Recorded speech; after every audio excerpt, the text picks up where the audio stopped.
छठा अध्याय। बाघ स्वामी। मैंने बाघ स्वामी का पता खोज निकाला है। चलो कल उनका दर्शन किया जाए। यह स्वागत योग्य प्रस्ताव हाई स्कूल के मेरे एक मित्र चंडी से मिला। अपने संन्यास पूर्व जीवन में केवल अपने नंगे हाथों से बाघों के साथ लड़ने और उन्हें पकड़ने वाले इस संत का दर्शन करने के लिए मैं भी उत्सुक था। ऐसे असाधारण साहसिक कार्यों के प्रति बाल सुलभ उत्साह मुझमें भरपूर था। दूसरे दिन प्रातःकाल बहुत ठंड पड़ रही थी, पर मैं चंडी के साथ अत्यंत उत्साह और स्फूर्ति के साथ चल पड़ा। कोलकाता के बाहर भवानीपुर में बहुत देर तक व्यर्थ खोज करने के बाद हम सही घर पर पहुंच गए।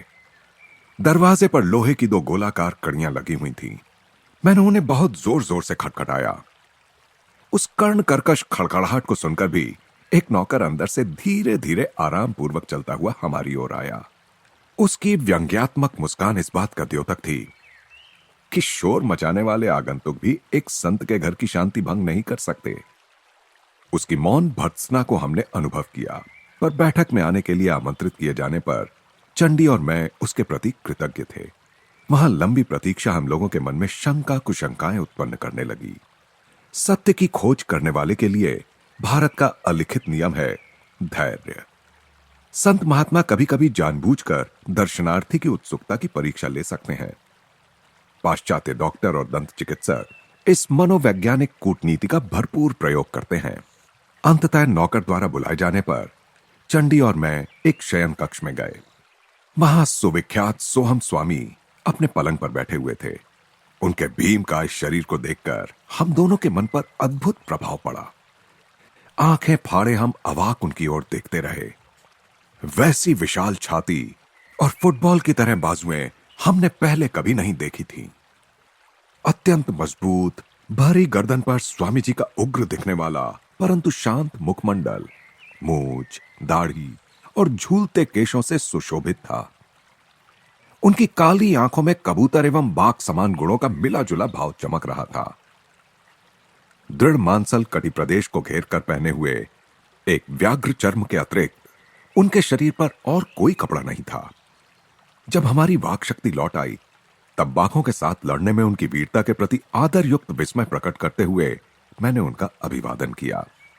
क्या आप कृपा करके हमें यह नहीं बताएंगे कि वन्य पशुओं में सबसे भयंकर रॉयल बंगाल टाइगर को केवल अपने हाथों से परास्त करना कैसे संभव है? मेरे बच्चों, बाघों के साथ लड़ना मेरे लिए कुछ भी नहीं है। आवश्यकता पड़ने पर मैं आज भी वह कर सकता हूं। वे बच्चों के समान खिलखिलाकर हंसे। तुम बाघों को बाघ मानते हो, मैं उन्हें मात्र बिल्लियां समझता हूं। स्वामी जी, मैं अपने मन को तो विश्वास दिला सकूंगा कि बाघ बिल्लियां मात्र हैं, परंतु क्या बाघों को मैं वैसा विश्वास करा सकूंगा? निश्चय ही शक्ति भी आवश्यक है।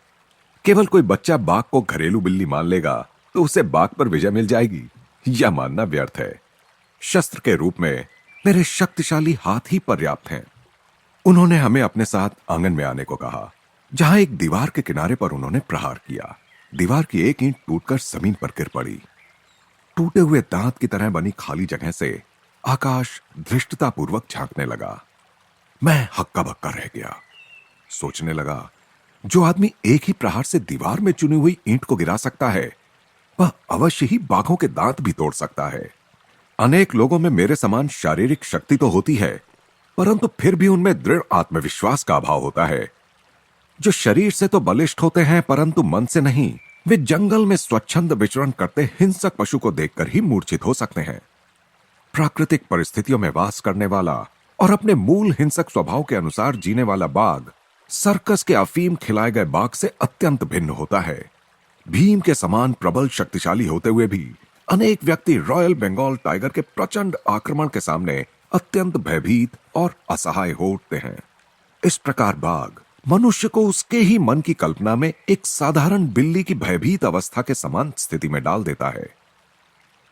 परंतु जिस मनुष्य में यथावत बलिष्ठ शरीर के साथ साथ अत्यंत दृढ़ विश्वास हो, वह इस परिस्थिति को बाघ पर ही उलट सकता है और उसे यह मानने पर विवश कर सकता है कि वह एक बिल्ली के समान ही आत्मरक्षा में असमर्थ है। कितनी ही बार मैंने यही किया है। मैं यह मानने के लिए पूर्णतः तैयार था कि मेरे समक्ष उपस्थित अति शक्तिशाली पुरुष बाघ को बिल्ली में रूपांतरित करने में समर्थ थे। वे कुछ उपदेश देने की मन स्थिति में प्रतीत हुए। चंडी और मैं आदर के साथ उनकी बातें सुनने लगे। मन ही मांसपेशियों को नियंत्रित करता है। जैसे हथौड़े के आघात की शक्ति उस पर लगाए गए बल पर निर्भर होती है, वैसे ही मनुष्य की शारीरिक शक्ति की अभिव्यक्ति उसकी आक्रामक इच्छा शक्ति की तीव्रता एवं साहस पर निर्भर करती है। मन ही अक्षरशः शरीर का निर्माण करता है और वही उसे जीवित रखता है। गत जन्मों की प्रवृत्तियों की प्रबलता के अनुसार अच्छे या बुरे स्वभाव गुण धीरे धीरे मानव चेतना में उतरते हैं। ये स्वभाव गुण आदतों में ढल जाते हैं और फिर ये आदतें एक वांछनीय या अवांछनीय शरीर के रूप में प्रदर्शित होती हैं। बाह्य दुर्बलता की जड़ मन में होती है और आदत से लाचार शरीर मन की अवहेलना करता है। इस प्रकार यह कुचक्र चलता जाता है। यदि मालिक नौकर की आज्ञा का पालन करने लगे तो नौकर निरंकुश स्वेच्छाचारी बन जाता है। इसी प्रकार मन भी शरीर की आज्ञाओं का पालन कर करके उसका दास बन जाता है। हमारे अनुनय पर ये तेजस्वी स्वामी अपने जीवन के बारे में हमें कुछ बताने के लिए सहमत हो गए। बचपन से ही बाघों से लड़ने की महत्वाकांक्षा मेरे मन में थी। मेरी इच्छा शक्तिशाली थी, परंतु देह दुर्बल थी। मेरे मुंह से आश्चर्योद्गार फूट पड़ा। यह अविश्वसनीय लगता था कि पृथ्वी का भार उठाने के योग्य कंधों वाले इस मनुष्य का दुर्बलता के साथ दूर दूर तक भी कोई परिचय रहा हो। स्वास्थ्य और शक्ति के चिंतन में अदम्य दृढ़ता द्वारा ही मैंने इस बाधा को दूर करने में सफलता प्राप्त की। इस प्रभावशाली मानसिक शक्ति की प्रशंसा करने का कारण और भी बढ़ जाता है, क्योंकि मैंने देखा है कि रॉयल बंगाल टाइगरों को पराजित करने वाली वस्तुतः यही शक्ति थी। स्वामी जी, क्या आपको लगता है कि मैं भी कभी बाघों के साथ लड़ पाऊंगा? यह पहला और अंतिम अवसर था जब यह विचित्र महत्वाकांक्षा मेरे मन में उठी। हाँ, वे मुस्कुरा रहे थे। परंतु बाघ अनेक प्रकार के होते हैं। कुछ मनुष्य की इच्छा वासनाओं के जंगल में घूमते हैं। पशुओं को अपने प्रहार से बेहोश कर देने से कोई आध्यात्मिक लाभ नहीं होता। उससे अच्छा यह है कि अपने अंतर में घूमने वाले बाघों को पराजित किया जाए। स्वामी जी, क्या आप हमें बताएंगे कि आप हिंसक बाघों को वश में करते करते हिंसक वासनाओं को वश में कैसे करने लग गए? बाघ स्वामी मौन हो गए।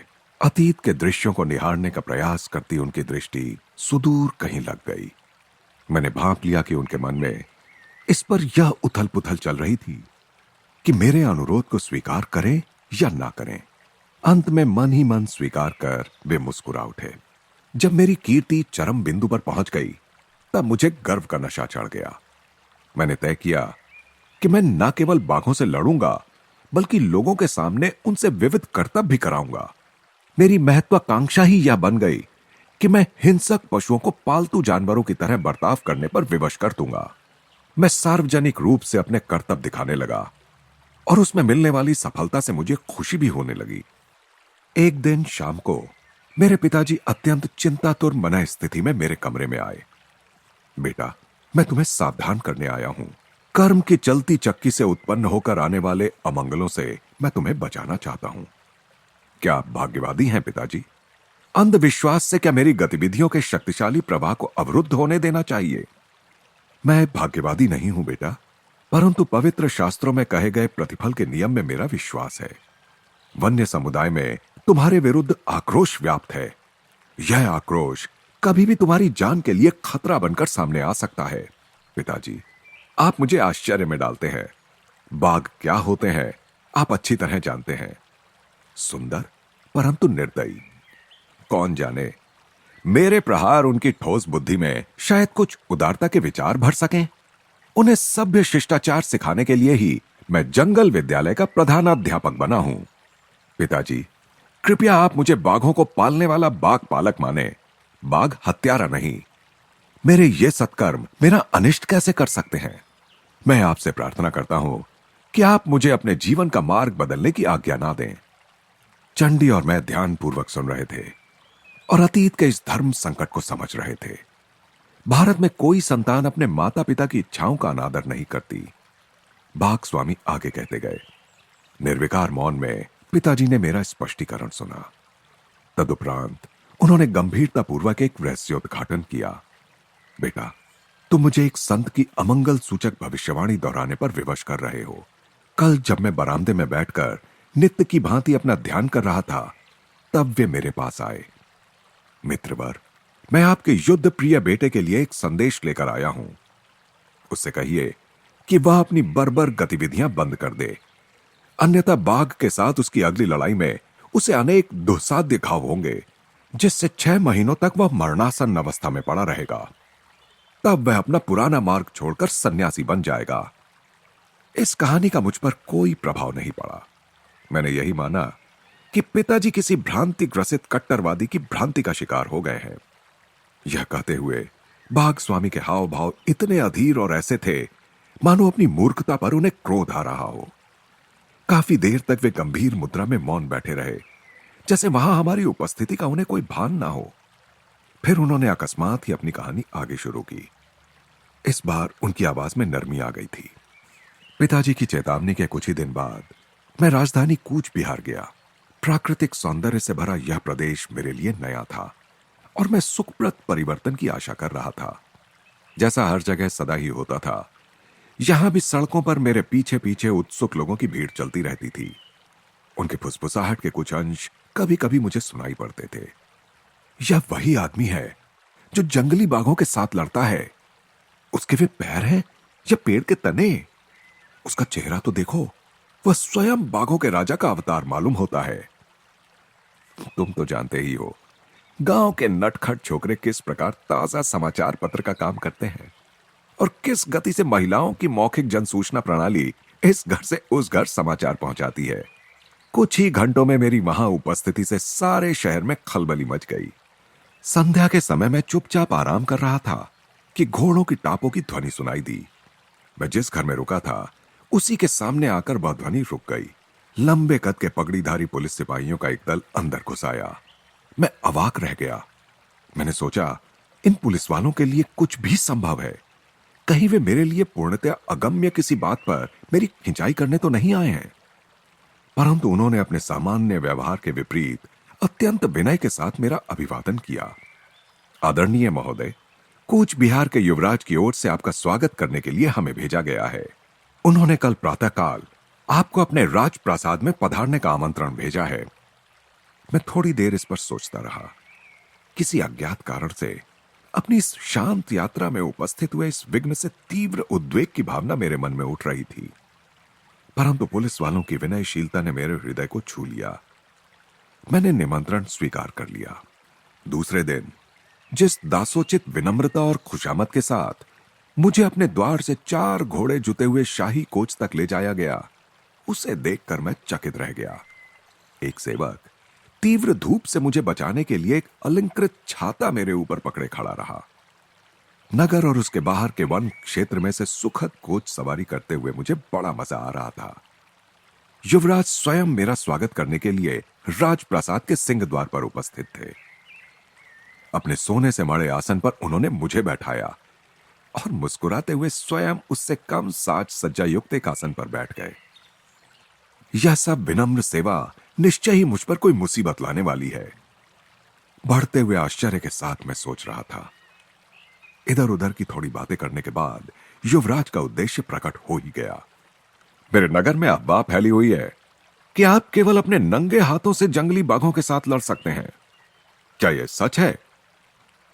बिल्कुल सच है। हमें इस पर विश्वास नहीं होता। आप शहरी लोगों के पॉलिश किए हुए चावल पर पले कोलकाता के बंगाली हैं। कृपया सच सच बताइए, क्या आप केवल निर्बल अफीम खिलाए बाघों से ही नहीं लड़ते रहे हैं? उनका स्वर ऊंचा और व्यंग्य भरा था। उनके बोलने के ढंग में उनके प्रांत की शैली की झलक थी। उनके उस अपमानजनक प्रश्न का उत्तर देना मैंने आवश्यक नहीं समझा। हम हाल ही में पकड़े गए अपने बाघ राजा बेगम के साथ लड़ने की आपको चुनौती देते हैं।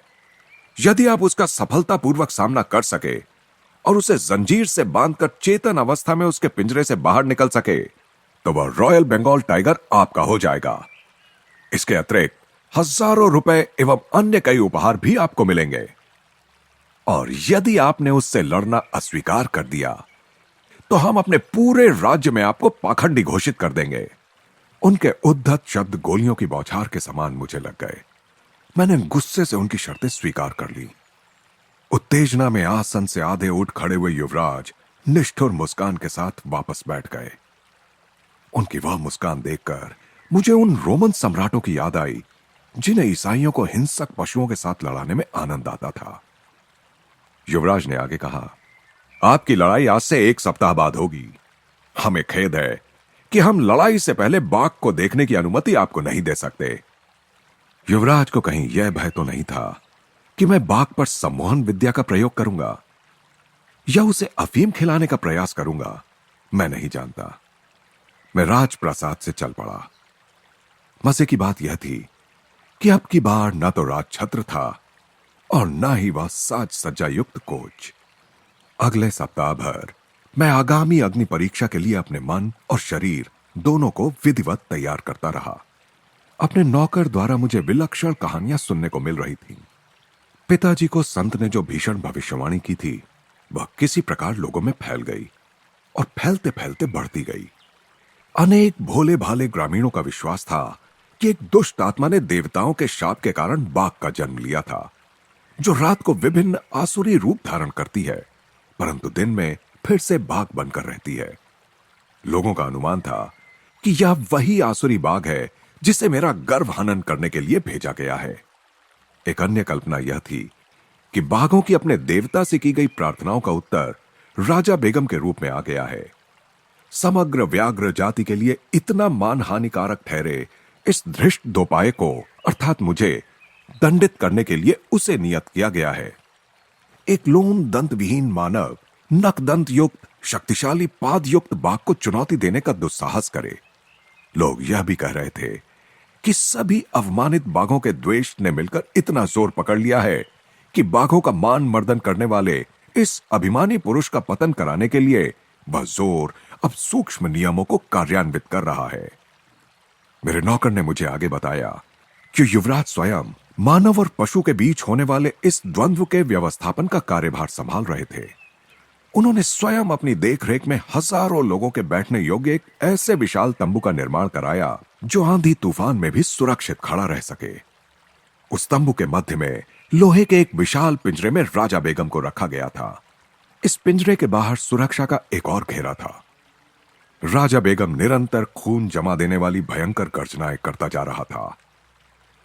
उसकी क्षुधाग्नि और क्रोधाग्नि दोनों को भड़काने के लिए उसे बहुत कम खाना दिया जा रहा था। शायद युवराज को आशा थी कि मैं उसका पुरस्कार स्वरूप भोजन बनूंगा। डंका बजा बजाकर नगर और आसपास के इलाके में इस अद्वितीय द्वंद्व की जो घोषणा की जा रही थी उससे सुनकर लोगों ने भारी संख्या में उत्सुकतापूर्वक टिकटें खरीदी। द्वंद्व के दिन सीटों की कमी के कारण सैकड़ों लोगों को लौटा दिया गया। कई लोग तंबू की दरारों में से अंदर घुस आए या गैलरी के नीचे जहां भी जगह मिली वहीं खड़े हो गए। जैसे जैसे बाघ स्वामी की कथा चरम सीमा की ओर बढ़ रही थी वैसे वैसे मेरी उत्तेजना भी बढ़ती गई। चंडी भी मंत्रमुग्ध होकर अवाक बैठा था। राजा बेगम की कान फाड़ देने वाली गर्जनाओं के और भयभीत दर्शकों के कोलाहल के बीच मैंने शांत मन से तंबू में प्रवेश किया। लंगोट के अतिरिक्त मेरे शरीर पर और कोई कपड़ा नहीं था। मैंने सुरक्षात्मक घेरे के दरवाजे का कुंडा सरकाकर उसे खोला और अंदर जाकर अपने पीछे शांत मन से दरवाजे को बंद कर लिया। बाघ को रक्त की गंध लग गई। उछलकर धड़ाम से लोहे की छड़ों से टकराने की ध्वनि के साथ उसने मेरा भीषण स्वागत किया। करुणार्द्र भय से दर्शकों में सन्नाटा छा गया। उस अति उग्र बाघ के सामने मैं निरी मेमना लग रहा था। पलक झपकते ही मैं उसके पिंजरे में घुस गया, परंतु जैसे ही मैंने दरवाजा बंद किया राजा बेगम उछलकर सीधा मेरे ऊपर आ गया। मेरा दाहिना हाथ बुरी तरह क्षत विक्षत हो गया। बाघ के लिए परम स्वादिष्ट मानव रक्त की प्रचंड धाराएं गिरने लगीं। संत की भविष्यवाणी के सत्य होने के आसार नजर आने लगे। इस प्रकार की गंभीर चोट मुझे जीवन में पहली बार आई थी, पर मैं तुरंत उससे संभल गया। रक्त रंजित अंगुलियों को लंगोट में घुसाकर मैंने उन्हें छिपा लिया और बाएं हाथ से एक हड्डी तोड़ प्रहार बाघ पर किया। बाघ लड़खड़ाकर पीछे हट गया, पिंजरे के अंत तक पीछे गया, फिर पलटकर अत्यंत गुस्से के साथ पुनः मुझ पर झपटा। मेरे सुविख्यात मुष्टि शासन के प्रहार उसके सिर पर बरसने लगे। परंतु राजा बेगम को रक्त का जो स्वाद लग गया था, उसने उसी प्रकार उन्मत्त कर दिया था जैसे दीर्घ काल तक शराब से वंचित रहने वाले शराबी को शराब का पहला घूंट उन्मत्त कर देता है। बीच बीच में कान बैठा देने वाली दहाड़े मारते हुए उसके आक्रमणों की उग्रता बढ़ती ही जा रही थी। उसके दांतों और नखों के आगे मेरा केवल एक हाथ से बचाव करना अपर्याप्त पड़ रहा था और मेरी आत्मरक्षा प्रणाली अभेद्य नहीं रह पा रही थी। परंतु मैं भी तिलमिलाने वाले प्रहार उस पर करता गया। दोनों ही रक्त रंजित होकर जीवन मरण का युद्ध लड़ रहे थे। पिंजरे में कोलाहल था, चारों दिशाओं में रक्त के छींटे उड़ रहे थे। बाघ के गले से पीड़ा और खूनी प्राण पिपासा के चीत्कार फूट रहे थे।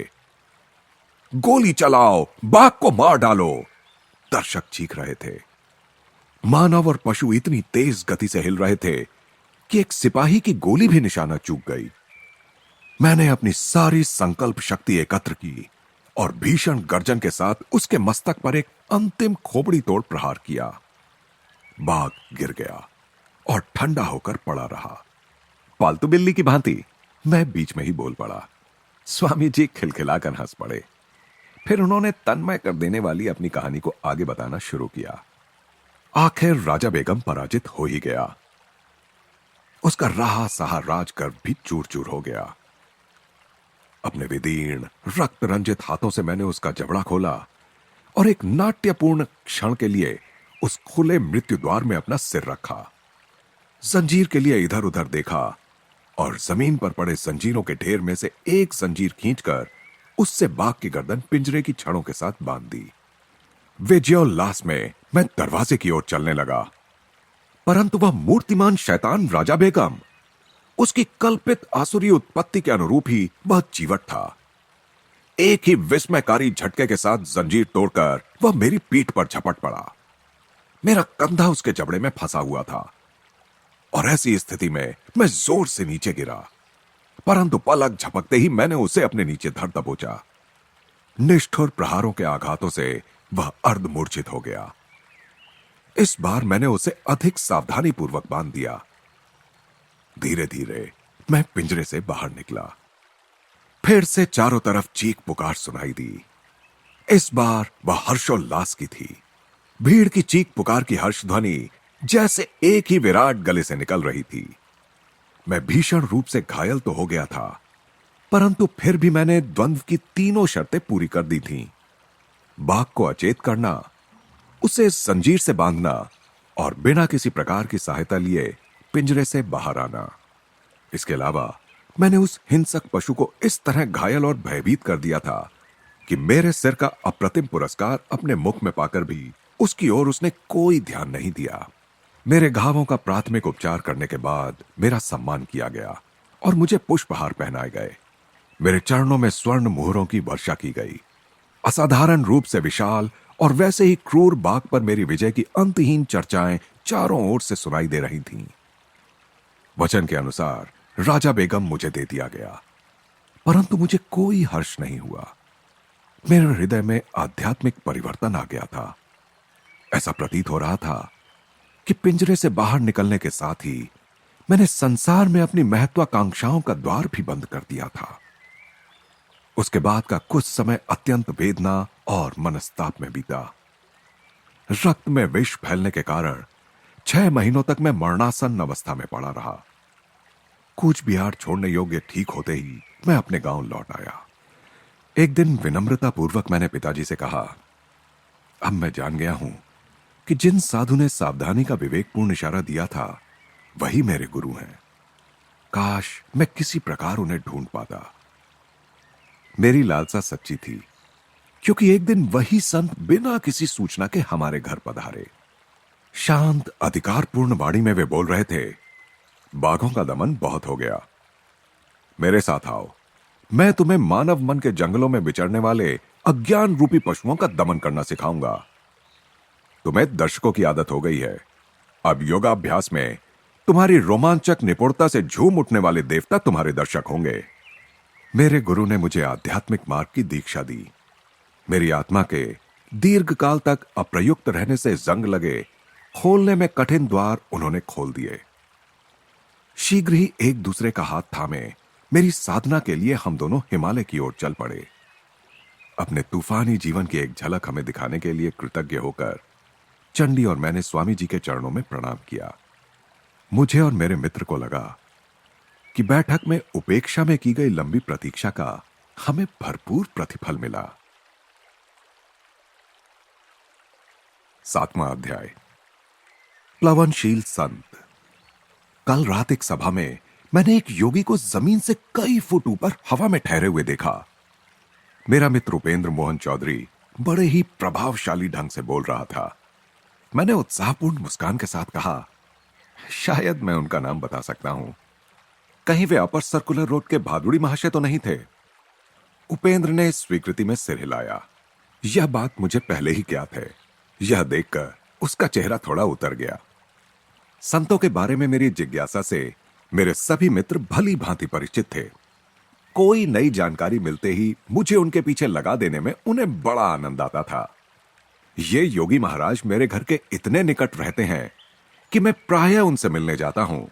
मेरे इस कथन से उपेंद्र के चेहरे पर उत्सुकता के भाव उमड़ते देख मैंने उसे और भी बातें बताना शुरू कर दिया। उनके कई चमत्कार मैंने देखे हैं। पतंजलि प्रणीत प्राचीन अष्टांग योग की विभिन्न प्राणायाम विधियों में वे निष्णात हैं। एक बार भादुड़ी महाशय ने मेरे सामने भस्त्रिका प्राणायाम इतने जोर से किया कि लगा मानो उस कमरे में सचमुच का तूफान आ गया हो। फिर उन्होंने गर्जन करते श्वासोच्छ्वास को बंद कर दिया और वे अति चेतनता यानी समाधि की एक उच्च अवस्था में निश्चल बैठे रहे। तूफान के बाद शांति का वातावरण इतना प्रभावपूर्ण था कि उसे कभी भुलाया नहीं जा सकता। मैंने सुना है कि वे कभी घर से बाहर नहीं निकलते। उपेंद्र के स्वर में कुछ अविश्वसनीयता झलक रही थी। वास्तव में यह सच है। विगत 20 वर्षों से वे घर के भीतर ही रहते आए हैं। केवल हमारे पर्व त्योहारों के अवसर पर वे स्वयं ही लगाए इस नियम को थोड़ा ढीला करते हैं। जब वे अपने ही अहाते में स्थित सामने की पगडंडी तक जाते हैं, वहां पर भिखारी जमा हो जाते हैं, क्योंकि संत भादुड़ी अपने दयार्द्र हृदय के लिए प्रसिद्ध हैं। गुरुत्वाकर्षण के नियम को ठुकराकर वे हवा में कैसे रह पाते हैं? कुछ प्राणायामों के अभ्यास से योगियों के शरीर की जड़ता नष्ट हो जाती है। तब उनका शरीर हवा में उठ जाता है या फिर मेंढक की तरह यहां से वहां फुदकने लगता है। जो संत योगाभ्यास नहीं करते, वे भी ईश्वर के प्रति तीव्र भक्ति की अवस्था में हवा में ऊपर उठते पाए गए हैं। इस संत के विषय में मैं अधिक जानना चाहता हूं। क्या तुम उनकी सायंकालीन सभाओं में जाते हो? उपेंद्र की आंखें कौतूहल से चमक रही थीं। हां, मैं प्रायः जाता हूं। उनके उपदेशों में विद्यमान विनोदपूर्ण चुटकियों और हास परिहास में मुझे बड़ा मजा आता है। कभी कभी मेरे लंबे अट्टहास से सभा की गंभीरता भंग हो जाती है। भादुड़ी महाशय तो उसका बुरा नहीं मानते, किंतु उनके शिष्य खा जाने वाली नजरों से मेरी ओर देखते हैं। उस दिन दोपहर को स्कूल से घर लौटते समय मैं भादुड़ी महाशय के एकांत निवास के पास से गुजर रहा था, तो उनका दर्शन करने की इच्छा हो गई। जन साधारण के लिए उनका दर्शन दुर्लभ था। निचली मंजिल पर अकेला रहने वाला उनका एक शिष्य इस बात का ध्यान रखता था कि उनके एकांत में खलल ना पड़े। यह शिष्य कुछ ज्यादा ही अनुशासन प्रिय था। उसने मुझसे पूछा कि क्या मैंने भेंट के लिए पहले से समय लिया हुआ है। उसके गुरुदेव उसी समय वहां आ पहुंचे और उन्होंने मुझे अविलंब बाहर निकाल दिए जाने से बचा लिया। मुकुंद जब भी आना चाहे उसे आने दिया करो। संतवर की आंखें चमक उठीं। एकांत का मेरा नियम मेरी अपनी सुविधा के लिए नहीं, बल्कि लोगों की सुविधा के लिए है। संसारी लोगों को उनके मोह जाल को तहस नहस कर देने वाली स्पष्टवादिता अच्छी नहीं लगती। संत न केवल दुर्लभ होते हैं, बल्कि वे लोगों को व्याकुल भी कर देते हैं। शास्त्र पुराणों में भी वे प्रायः जन साधारण को वेहवल करते पाए जाते हैं। मैं भादुड़ी महाशय के पीछे पीछे ऊपरी मंजिल पर स्थित उनके अत्यंत सादे कक्ष में जा पहुंचा, जहां से वे शायद ही कभी बाहर निकलते थे। संसार की क्षुद्र उत्तेजनाओं के तीव्र गति से नित्य बदलते चित्रों की ओर संत जन प्रायः कोई ध्यान नहीं देते। केवल युग युगांतर में स्थिर हुए कालजयी सत्यों पर उनका ध्यान केंद्रित रहता है। संतों के समकालीन लोग केवल उनके संकीर्ण वर्तमान के लोग ही नहीं होते।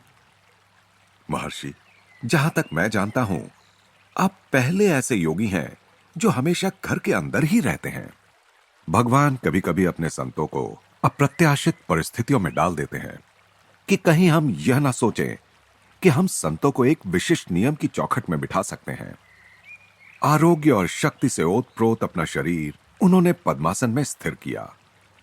उनकी आयु 70 और 80 वर्ष के बीच थी, परंतु आयु या निष्क्रिय जीवन पद्धति का कोई अप्रिय लक्षण उनके शरीर पर नहीं था। उनका सुगठित एवं सीधा शरीर प्रत्येक दृष्टि से आदर्श स्वरूप था। उनका मुखमंडल पुराणों में वर्णित ऋषियों के समान था। भव्य मस्तक, भरपूर दाढ़ी, शांत आंखें, सदैव ईश्वर की सर्वव्यापकता पर स्थिर। वे सदैव दृढ़ता के साथ सीधे बैठते थे। हम दोनों ध्यानस्थ हो गए। 1 घंटे के बाद उनकी सौम्य वाणी ने मुझे जगा दिया। तुम प्रायः ध्यान लगाते हो, परंतु क्या तुम्हें कुछ अनुभव हुआ है? वे मुझे ध्यान से अधिक ईश्वर से प्रेम करने का स्मरण दिला रहे थे। साधन को ही साध्य समझ लेने की भूल मत करना। उन्होंने मुझे कुछ आम दिए।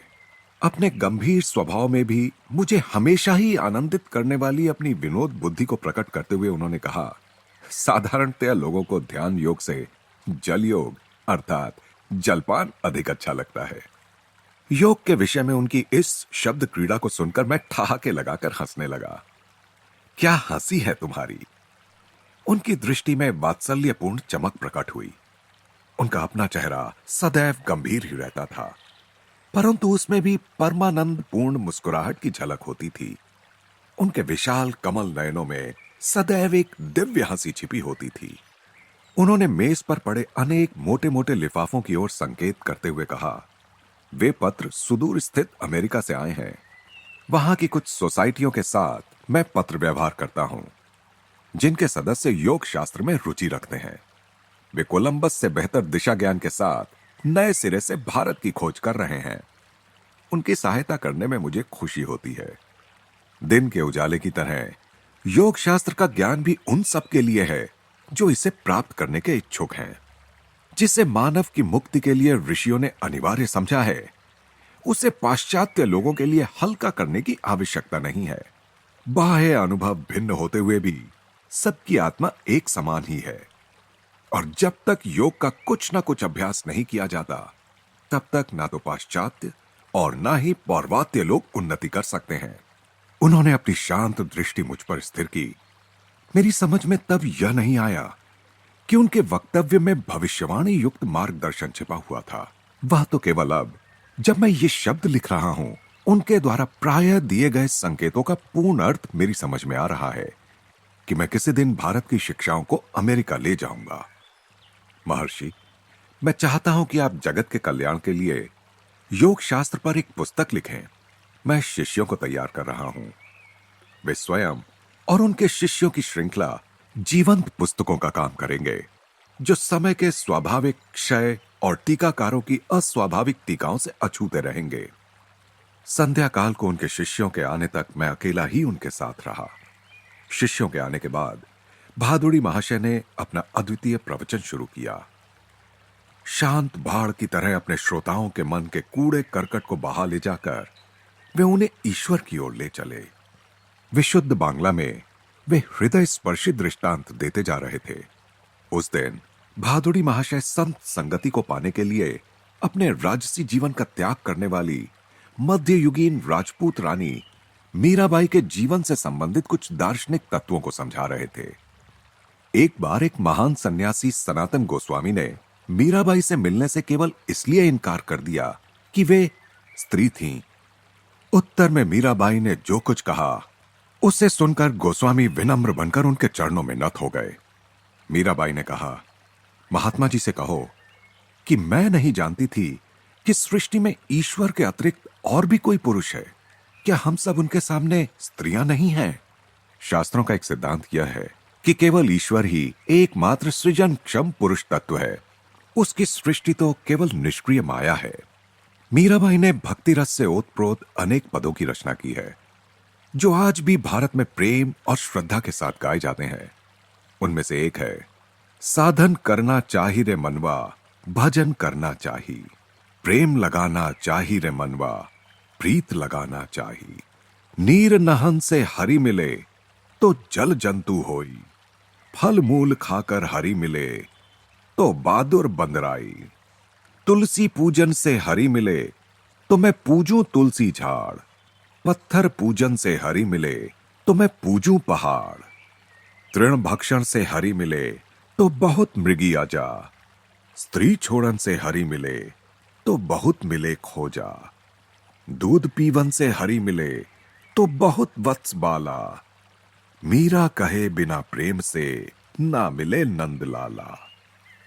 भादुड़ी महाशय जहां यौगिक आसन में बैठते थे, वहीं उनके पास पड़ी उनकी खड़ाओं पर कई शिष्य प्रणामी रख देते थे।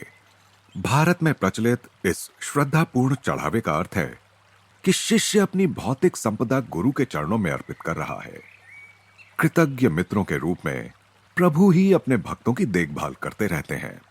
उस पितामह तुल्य ऋषि से विदा लेते समय उनकी ओर भक्तिपूर्ण दृष्टि से देखते हुए एक शिष्य ने कहा, गुरुदेव, आप महान हैं।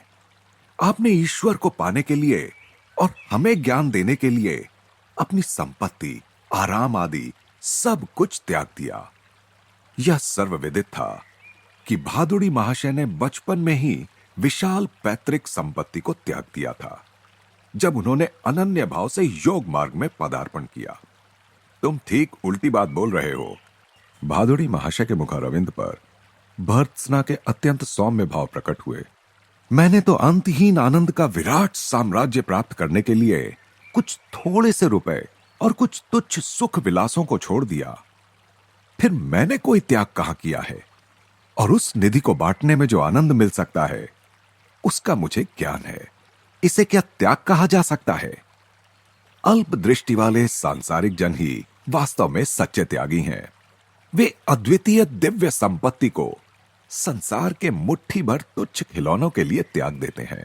त्याग की श्लोक विरुद्ध व्याख्या को सुनकर मेरी हंसी छूट गई, जिसमें किसी भी भिक्षुक संत को तो कुबेर का मुकुट पहनाया जाता है और धन गर्भित करोड़पतियों को अनभिज्ञ शहीद बना दिया जाता है।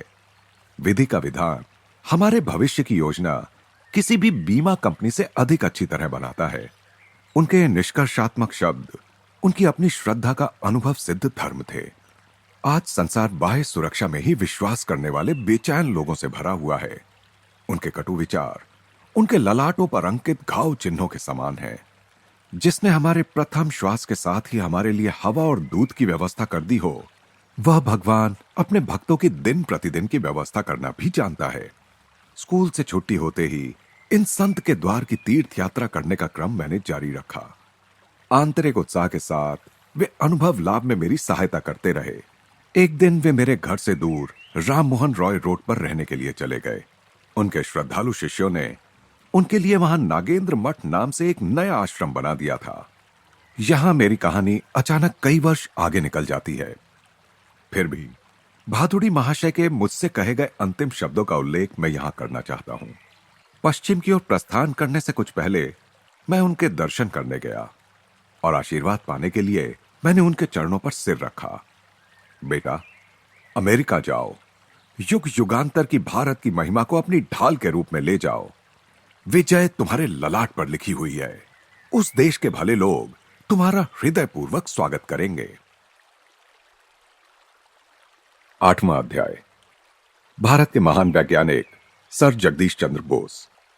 जगदीश चंद्र बोस ने वायरलेस का आविष्कार मार्कोनी से पहले ही कर लिया था। यह उत्तेजक टिप्पणी सुनकर मैं रास्ते के किनारे खड़े होकर विज्ञान विषयक चर्चा कर रहे प्राध्यापकों के एक दल के पास जाकर खड़ा हो गया। यदि उनमें सम्मिलित होने के पीछे मेरी भावना जाति के अभिमान की थी, तो मुझे उसका खेद है। भारत न केवल गूढ़ चिंतन में वरन भौतिक विज्ञान में भी प्रमुख भूमिका निभा सकता है, इस बात के प्रमाण में अपनी गहरी अभिरुचि को मैं अस्वीकार नहीं कर सकता। आप कहना क्या चाहते हैं सर? प्राध्यापक महोदय ने प्रसन्नतापूर्वक स्पष्टीकरण दिया। वायरलेस कोहेरर और विद्युत तरंगों की वक्रता दर्शाने वाले एक यंत्र का आविष्कार सबसे पहले बोस ने किया था, परंतु इस भारतीय वैज्ञानिक ने अपने आविष्कारों से कोई आर्थिक लाभ उठाने की चेष्टा नहीं की। शीघ्र ही उन्होंने अपना ध्यान अजैव से जैव जगत की ओर मोड़ दिया। वनस्पति शास्त्रज्ञ के रूप में उनके द्वारा किए गए क्रांतिकारी आविष्कार उनके भौतिक विज्ञानी के रूप में किए गए मौलिक आविष्कारों से भी कहीं अधिक बढ़ चढ़कर हैं। मेरे ज्ञान में वृद्धि करने वाले प्राध्यापक महाशय का मैंने विनम्रतापूर्वक धन्यवाद किया। उन्होंने आगे कहा, ये महान वैज्ञानिक प्रेसिडेंसी कॉलेज में मेरे सह अध्यापक हैं। दूसरे ही दिन मैं उस ऋषि तुल्य महान ज्ञानवेत्ता से मिलने उनके घर गया, जो मेरे घर के पास ही था। लंबे समय से मैं दूर से ही उनके प्रति श्रद्धा भाव रखता आ रहा था। गंभीर, प्रशांत और एकांत प्रेमी वनस्पति शास्त्रज्ञ ने शिष्टतापूर्वक मेरा स्वागत किया। उनकी आयु 50 से 60 वर्ष के बीच थी। वे घने केश, विस्तीर्ण ललाट तथा स्वप्निल नेत्रों के रूपवान व्यक्ति थे। उनका शरीर सुगठित था। बोलने में उनका विशुद्ध उच्चारण उनके शुरू से ही वैज्ञानिक स्वभाव को दर्शाता था। पश्चिम की वैज्ञानिक सोसाइटियों की सभाओं में भाग लेकर मैं हाल ही में वापस आया हूं। मेरे द्वारा आविष्कृत जीवन की अविभाज्य एकता दर्शाने वाले उपकरणों में उनके सदस्यों ने गहरी रुचि दिखाई। बोस क्रेस्कोग्राफ की परिवर्धन शक्ति यानी मैग्नीफाइंग पावर 1 करोड़ गुना है। माइक्रोस्कोप तो केवल कुछ सहस्त्र गुना ही परिवर्धन करता है, फिर भी उसने जीव विज्ञान को तीव्र गति प्रदान कर दी। जीव विज्ञान में प्राण फूंक दिए। क्रेस्कोग्राफ अगणित मार्ग खोलता है। सर, आपने विज्ञान की अमूर्त बाहों से पूर्व और पश्चिम के आलिंगनबद्ध होने की प्रक्रिया को तेज करने के लिए बहुत कुछ किया है। मेरी शिक्षा कैम्ब्रिज में हुई।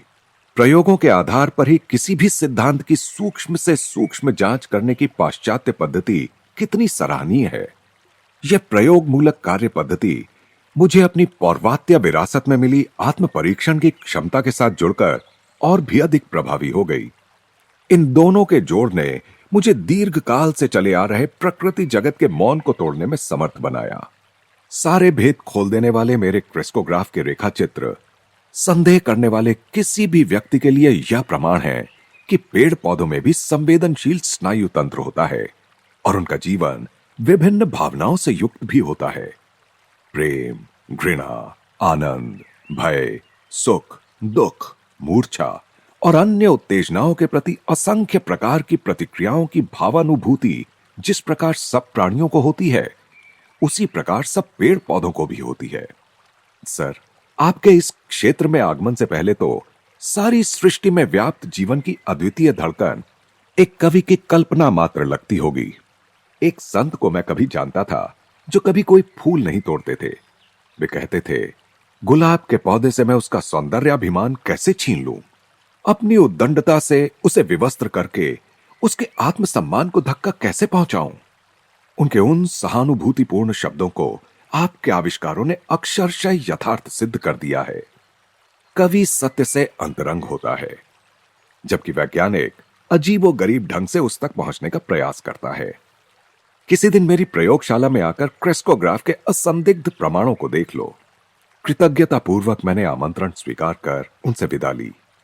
बाद में मैंने सुना कि उन्होंने प्रेसिडेंसी कॉलेज छोड़ दिया है और अब वे कोलकाता में एक अनुसंधान केंद्र स्थापित करने की योजना बना रहे हैं। जब बोस इंस्टीट्यूट का उद्घाटन हुआ, तब मैं उस उद्घाटन समारोह में उपस्थित था। सैकड़ों उत्साही लोग संस्थान के परिसर में इधर से उधर घूम रहे थे। विज्ञान के इस नए पीठ की कलात्मकता और आध्यात्मिक प्रतीकात्मकता को देखकर मैं मुग्ध हो गया। उसका प्रवेश द्वार सुदूर स्थित किसी प्राचीन मंदिर का अवशेष है।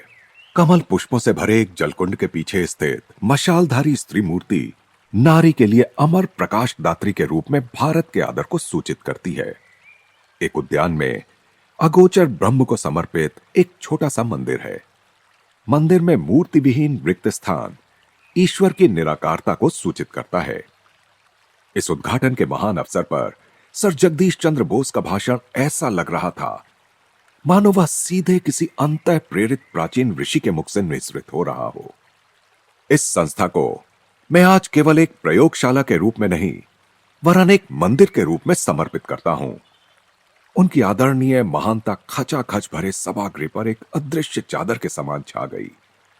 उन्होंने आगे कहा, अपनी खोज में मैं कब पदार्थ विज्ञान और प्रकृति विज्ञान के सीमा क्षेत्र में पहुंच गया, मुझे पता ही नहीं चला। उस समय मेरा आश्चर्य बढ़ता ही गया जब मैंने देखा कि सजीव जगत और निर्जीव जगत के बीच की सीमा रेखाएं मिटती जा रही हैं और स्पर्श बिंदु उभरते जा रहे हैं। मैंने देखा कि निर्जीव जगत निष्क्रिय नहीं था, वह तो असंख्य शक्तियों के प्रभाव में पुलकित हो रहा था। सब में एक समान प्रतिक्रिया, धातु, वनस्पति और प्राणी को एक ही सामान्य नियम में बांधती प्रतीत हुई। वे सब थकान और खिन्नता के तत्वतः एक समान लक्षण प्रदर्शित करते थे, जिनमें पुनः तरोताजा और हर्षोत्फुल्ल होने की संभावनाएं बनी रहती थीं। मृत्यु के साथ जुड़ी हुई स्थायी प्रतिक्रियाहीनता के प्रदर्शन में भी सब एक समान थे। इस विराट सामान्यत्व से विस्मय विभोर होकर मैंने बहुत बड़ी आशा के साथ अपने प्रयोगों के परिणामों को रॉयल सोसाइटी के समक्ष रखा, परंतु वहां उपस्थित प्रकृति वैज्ञानिकों ने मुझे उनके लिए सुरक्षित क्षेत्रों पर अतिक्रमण करने के बदले उस पदार्थ विज्ञान के क्षेत्र तक ही अपने अनुसंधान को सीमित रखने की सलाह दी जिसमें मेरी सफलता का भरोसा था। मैंने अनजाने में एक अपरिचित जाति व्यवस्था के क्षेत्र में घुसकर उसके शिष्टाचार का उल्लंघन कर दिया था। वहां अनजाने में एक धर्मशास्त्रीय पूर्वाग्रह भी कार्यरत था, जो अज्ञान को भी धर्म के समान प्रश्नातीत मानता है।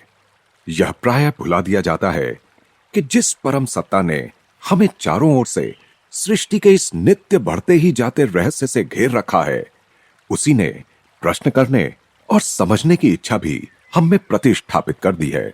अनेक वर्षों तक लोगों की गलतफहमियों का शिकार बनते रहने से एक बात मेरी समझ में आ गई कि विज्ञान के उपासक का जीवन अनिवार्य रूप से अनंत संघर्ष से भरा होता है। लाभ और हानि, सफलता और विफलता को एक समान मानते हुए उसे अपना जीवन प्रेम श्रद्धा युक्त अर्घ्य के रूप में अर्पण करना पड़ता है।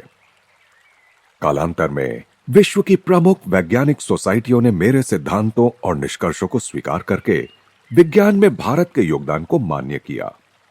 जो कुछ भी छोटा या सीमित हो, वह क्या भारत के मन को कभी तृप्त कर सकता है? एक अखंड जीवंत परंपरा और पुनर्यौवन प्राप्त करने की एक जीवनप्रद शक्ति के द्वारा इस भूमि ने अगणित परिवर्तनों में बार बार अपना कायाकल्प किया है।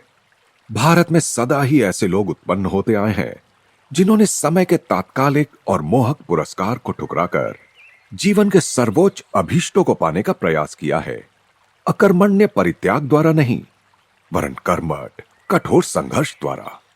संघर्ष को अस्वीकार करने वाले दुर्बल के पास कुछ प्राप्त न कर पाने के कारण त्यागने के लिए भी कुछ नहीं होता।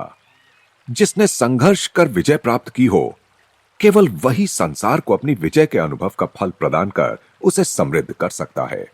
इस बोस प्रयोगशाला में जड़ पदार्थों की प्रतिक्रिया पर अब तक किए जा चुके कार्य से और वनस्पति जीवन के अप्रत्याशित तथ्य सामने आ जाने से पदार्थ विज्ञान, प्रकृति विज्ञान, चिकित्सा, कृषि और यहां तक कि मनोविज्ञान के क्षेत्र में भी अनुसंधान के अत्यंत विस्तृत क्षेत्र खुल गए हैं। जिन उलझनों के बारे में अब तक यह माना जाता था कि उन्हें सुलझाया नहीं जा सकता, वे भी अब प्रयोगात्मक अन्वेषण के कार्य क्षेत्र में आ गई हैं। परंतु कठोर सटीकता के बिना उच्च सफलता नहीं मिल सकती। इसीलिए प्रवेश कक्ष में अपने अपने केस में रखे गए मेरे द्वारा आविष्कृत अति संवेदनशील उपकरणों और वैज्ञानिक यंत्रों की लंबी लंबी कतारें लगी हैं। वे दृश्यमान आभास के पीछे छिपे सत्य को खोजने के लिए आवश्यक दीर्घकालिक अनवरत प्रयत्न की तथा मानव के सीमित सामर्थ्य की परिसीमाओं को लांघने के लिए आवश्यक अविराम कठोर परिश्रम, लगन और उद्योगशीलता की गाथा सुनाते हैं। सभी आविष्कारक वैज्ञानिक जानते हैं कि वास्तविक प्रयोगशाला तो मन है, जहां वे माया के पर्दे के पीछे छिपे सत्य के नियमों को खोज निकालते हैं। यहां जो व्याख्यान दिए जाएंगे वे किसी दूसरे से प्राप्त ज्ञान की पुनरावृत्ति मात्र नहीं होंगे। उनमें इन कक्षों में प्रथम बार सिद्ध किए गए नए आविष्कारों का ज्ञान दिया जाएगा। इस संस्था के कार्य विवरण के नियमित प्रकाशनों द्वारा भारत के योगदान समस्त विश्व में पहुंच जाएंगे। वे सार्वजनिक संपत्ति बन जाएंगे। कभी भी किसी भी बात का पेटेंट नहीं लिया जाएगा। हमारी राष्ट्रीय संस्कृति का सार ही यह है कि हमें ज्ञान का प्रयोग केवल अपने लाभ के लिए करने की संस्कृतिहीनता से सदैव दूर रहना चाहिए। मेरी यह भी इच्छा है कि इस संस्था की सुविधाएं जहां तक संभव हो सके सभी देशों के अनुसंधानकर्ताओं के लिए उपलब्ध हो। इसमें मैं अपने देश की परंपराओं को आगे चलाने का प्रयास कर रहा हूं, 25 शताब्दियों पूर्व भी भारत नालंदा और तक्षशिला के अपने प्राचीन विश्वविद्यालयों में विश्व के सभी हिस्सों से आते छात्रों को ज्ञान प्राप्ति की सुविधा उपलब्ध कराता था। विज्ञान ना तो पूर्व का है न पश्चिम का, बल्कि अपनी सार्वलौकिकता के कारण वह सब देशों का है। परंतु फिर भी भारत इसमें महान योगदान देने के लिए विशेष रूप से योग्य है। भारतीयों की ज्वलंत कल्पना शक्ति तो ऊपर ऊपर परस्पर विरोधी लगने वाले तथ्यों की गुत्थी से भी नया सूत्र निकाल सकती है, परंतु एकाग्रता की आदत ने इसे रोक रखा है। यह संयम मन को अनंत धीरज के साथ सत्य की खोज में लगाए रखने की शक्ति प्रदान करता है। उस महान वैज्ञानिक के उन अंतिम शब्दों को सुनकर मेरी आंखें छलछला उठीं। यह धीरज ही क्या सचमुच भारत का पर्यायवाची शब्द नहीं बन गया है, जिसने काल और इतिहासकार दोनों को ही समान रूप से अचंभित कर रखा है। उद्घाटन दिवस के थोड़े दिनों बाद मैं उस अनुसंधान केंद्र में फिर से गया। उस महान वनस्पति शास्त्रज्ञ को अपने वचन का स्मरण था। वे मुझे अपनी शांत प्रयोगशाला में ले गए। अब मैं इस फर्न के पौधे पर क्रेस्कोग्राफ लगाता हूं। इसकी गतिविधियों का अनेक गुना परिवर्धित चित्र उभरेगा। इसी मात्रा में यदि घोंगे की रेंगने की क्रिया को परिवर्धित किया जाए तो घोंगा एक्सप्रेस ट्रेन की गति से चलता दिखाई देगा। मेरी दृष्टि उत्सुकतावश पर्दे पर लगी हुई थी, जहां फर्न की परिवर्धित छाया दिख रही थी। सूक्ष्म से सूक्ष्म जैव क्रियाएं भी अब स्पष्ट दिखाई दे रही थीं। मेरी मंत्रमुग्ध आंखों के सामने वह फर्न का पौधा अत्यंत धीरे धीरे बढ़ रहा था। बोस महाशय ने पौधे की नोक को धातु की एक छोटी सी छड़ से छुआ। पर्दे पर चल रहा मूक नृत्य हठात रुक गया और छड़ हटाते ही उसकी लयबद्ध थिरक पुनः शुरू हो गई। बोस महाशय ने कहा, तुमने देखा कैसे तनिक सा भी बाह्य हस्तक्षेप संवेदनशील ऊतकों के लिए बाधक है। अब देखो, मैं इसे क्लोरोफॉर्म दूंगा और फिर इसका प्रभाव नष्ट करने वाली औषधि भी। क्लोरोफॉर्म के प्रभाव ने विकास को पूर्णतः रोक दिया। उसका प्रभाव नष्ट करने वाली औषधि ने उसे पुनः शुरू कर दिया। पर्दे पर दिखने वाले विकास के संकेतों ने मुझे किसी सिनेमा के कथानक से भी अधिक तन्मयता के साथ जकड़ रखा था। बोस महाशय ने, जो कि यहां खलनायक की भूमिका में थे, उस फर्न के एक हिस्से में एक तीक्ष्ण औजार घुसा दिया। आकस्मिक फड़फड़ाहट ने दर्द का संकेत दिया। जब उन्होंने पौधे के तने को ब्लेड से अंशतः काट दिया, तब छाया में तीव्र छटपटाहट दिखाई दी। फिर मृत्यु की अंतिम स्तब्धता में वह शांत हो गई। एक विशाल वृक्ष को पहले क्लोरोफॉर्म देकर फिर उसका स्थानांतरण करने में मैंने सफलता प्राप्त कर ली है। साधारणतया वनों के ये राजा स्थानांतरित करने के कुछ ही दिन बाद मर जाते हैं। उस जीवन रक्षक युक्ति कौशल का वर्णन करते हुए बोस महाशय अत्यंत प्रसन्नता के साथ मुस्कुरा रहे थे। मेरे सूक्ष्मग्राही यंत्रों के रेखा चित्रों ने सिद्ध कर दिया है कि पेड़ पौधों में रस संचार प्रणाली होती है। प्राणियों में जैसे रक्त संचार होता है, वैसे ही पेड़ पौधों में रस संचार होता है। पेड़ पौधों में रस की ऊर्ध्व गति को केवल केशिका आकर्षण यानी कैपिलरी अट्रैक्शन सदृश किसी यांत्रिक क्रिया के आधार पर स्पष्ट नहीं किया जा सकता, जैसा कि सामान्यतः प्रयास किया जाता है। क्रेस्कोग्राफ ने इसे सजीव कोशिकाओं की क्रिया के रूप में दर्शाया है। पेड़ के अंदर से लंबी गोलाकार नली चलती है, जिसमें क्रमिक वृत्तों में सिकुड़ने वाली लहरें उठती रहती हैं, जो हृदय का काम करती हैं। हम जितनी ही अधिक गहराई में जाकर देखेंगे, उतनी ही अधिक स्पष्टता से इस सत्य का प्रमाण मिलता जाता है कि इस बहुविध प्रकृति का प्रत्येक रूप एक ही सूत्र में बंधा है। बोस महाशय ने एक अन्य बोस यंत्र की ओर इशारा किया। मैं तुम्हें टिन के एक टुकड़े पर कुछ प्रयोग दिखाता हूं। धातुओं की प्राण शक्ति उत्तेजना के प्रभाव में अनुकूल या प्रतिकूल प्रतिक्रिया दिखाती है। स्याही के निशान विभिन्न प्रतिक्रियाओं को चिन्हांकित करेंगे। मैं तल्लीन होकर आणविक संरचना की लक्षण स्वरूप तरंगों को अंकित करने वाले रेखाचित्र अर्थात ग्राफ को देखने लगा। जब प्रोफेसर साहब ने टिन को क्लोरोफॉर्म लगाया, तब कंपन लेखन थम गया। जब धीरे धीरे उस टिन की सामान्य अवस्था लौट आई, तब वह पुनः शुरू हो गया।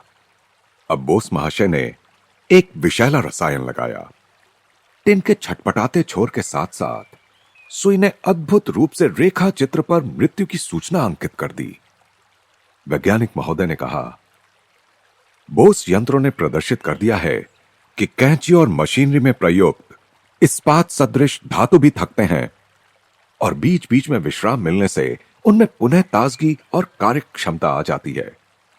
विद्युत प्रवाह या अति भारी दबाव से धातुओं में जीवन की धड़कन को गंभीर क्षति पहुंचती है या वह धड़कन सदा के लिए रुक भी सकती है।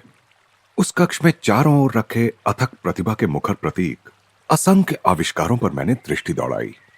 सर, यह दुख की बात है कि आपके अद्भुत यंत्रों का पूर्ण लाभ उठाकर बड़े पैमाने पर कृषि विकास को गति नहीं दी जा रही है। इनमें से कुछ यंत्रों को त्वरित प्रयोगों में प्रयुक्त करके खाद के विभिन्न प्रकारों का पौधों पर क्या प्रभाव पड़ता है, यह देखना क्या सहज संभव नहीं हो सकता? तुम ठीक कह रहे हो। भावी पीढ़ियां बोस यंत्रों को अगणित प्रकारों से प्रयोग में लाएंगी। वैज्ञानिक को उसके परिश्रम का तत्काल पुरस्कार कदाचित ही मिलता है। सृजनात्मक सेवा का आनंद ही उसके लिए पर्याप्त है। उस अदम्य ऋषि के प्रति अपनी हार्दिक कृतज्ञता व्यक्त कर मैंने उनसे विदा ली। मैंने सोचा, उनकी अद्भुत प्रतिभा की विस्मयकारी उर्वरता क्या कभी निःशेष हो सकती है? बढ़ते वर्षों के साथ उनकी प्रतिभा में कोई कमी नहीं आई। रेजोनेंट कार्डियोग्राफ नामक एक जटिल यंत्र का आविष्कार करने के बाद बोस महाशय असंख्य भारतीय पेड़ पौधों के विस्तृत अनुसंधान में लग गए। किसी को कल्पना भी नहीं थी ऐसी ऐसी उपयुक्त औषधियों की एक विराट भेषज तालिका तैयार हो गई। कार्डियोग्राफ ऐसी अचूक सटीकता के साथ तैयार किया गया है कि उससे 1 सेकंड का शतांश तक रेखा चित्र में अंकित हो जाता है। पेड़ पौधे, प्राणी एवं मानव शरीर की संरचना के सूक्ष्म से सूक्ष्म स्पंदन भी यह कार्डियोग्राफ अंकित कर लेता है। उस महान वनस्पति शास्त्रज्ञ ने भविष्यवाणी की कि चिकित्सकीय अनुसंधान के लिए प्राणियों के अंग विच्छेद की आवश्यकता नहीं रहेगी। कार्डियोग्राफ के प्रयोग से पेड़ पौधों के अंग विच्छेद से ही काम चल जाएगा। उन्होंने स्पष्ट किया कि किसी औषधि के पौधे और प्राणी पर एक साथ किए गए प्रयोग के परिणामों के अंकन से साफ पता चलता है कि उन दोनों पर उस औषधि के प्रभाव में आश्चर्यजनक समानता है। मनुष्य में जो कुछ भी है उस सब का पूर्वाभास पेड़ पौधों में विद्यमान है। वनस्पति जगत पर प्रयोग प्राणियों और मानवों की यातना को कम करने में योगदान देंगे। कई वर्षों के बाद बोस महाशय के पथ प्रदर्शक वनस्पति आविष्कारों की अन्य वैज्ञानिकों द्वारा पुष्टि की गई। कोलंबिया यूनिवर्सिटी में 1938 में किए गए शोध कार्य की रिपोर्ट द न्यूयॉर्क टाइम्स में निम्नलिखित रूप में प्रकाशित हुई थी। गत कतिपय वर्षों में यह निर्धारित हो चुका है कि जब मस्तिष्क और शरीर के अन्य हिस्सों के बीच तंत्रिकाएं यानी नर्व्स संदेश वहन करती हैं, तब छोटी छोटी विद्युत तरंगें निर्मित होती हैं। इन विद्युत तरंगों को सूक्ष्मग्राही गैल्वेनोमीटर से मापा गया और आधुनिक परिवर्धनकारी यंत्रों से इनका लाखों गुना परिवर्धन किया गया। मानव या जीवित प्राणियों के तंत्रिका तंतुओं यानी नर्व फाइबर्स में प्रवाहित होने वाली इन तरंगों का अध्ययन करने का कोई संतोषजनक तरीका इनकी अत्यंत तीव्र गति के कारण अब तक ढूंढा नहीं जा सका था। Doctor KS. कोल और डॉक्टर H.J. कर्टिस ने यह जानकारी दी कि उन्होंने इस बात को खोज निकाला है कि साधारणतया घरों में मछली पात्र में डाला जाने वाला जो मीठे पानी में जीने वाला पौधा होता है, जिसे निटेला कहते हैं और जिसमें एक ही लंबी कोशिका होती है, उसकी कोशिका में और तंत्री तंतु की कोशिकाओं में पूर्ण समानता है, कोई भी भिन्नता नहीं है।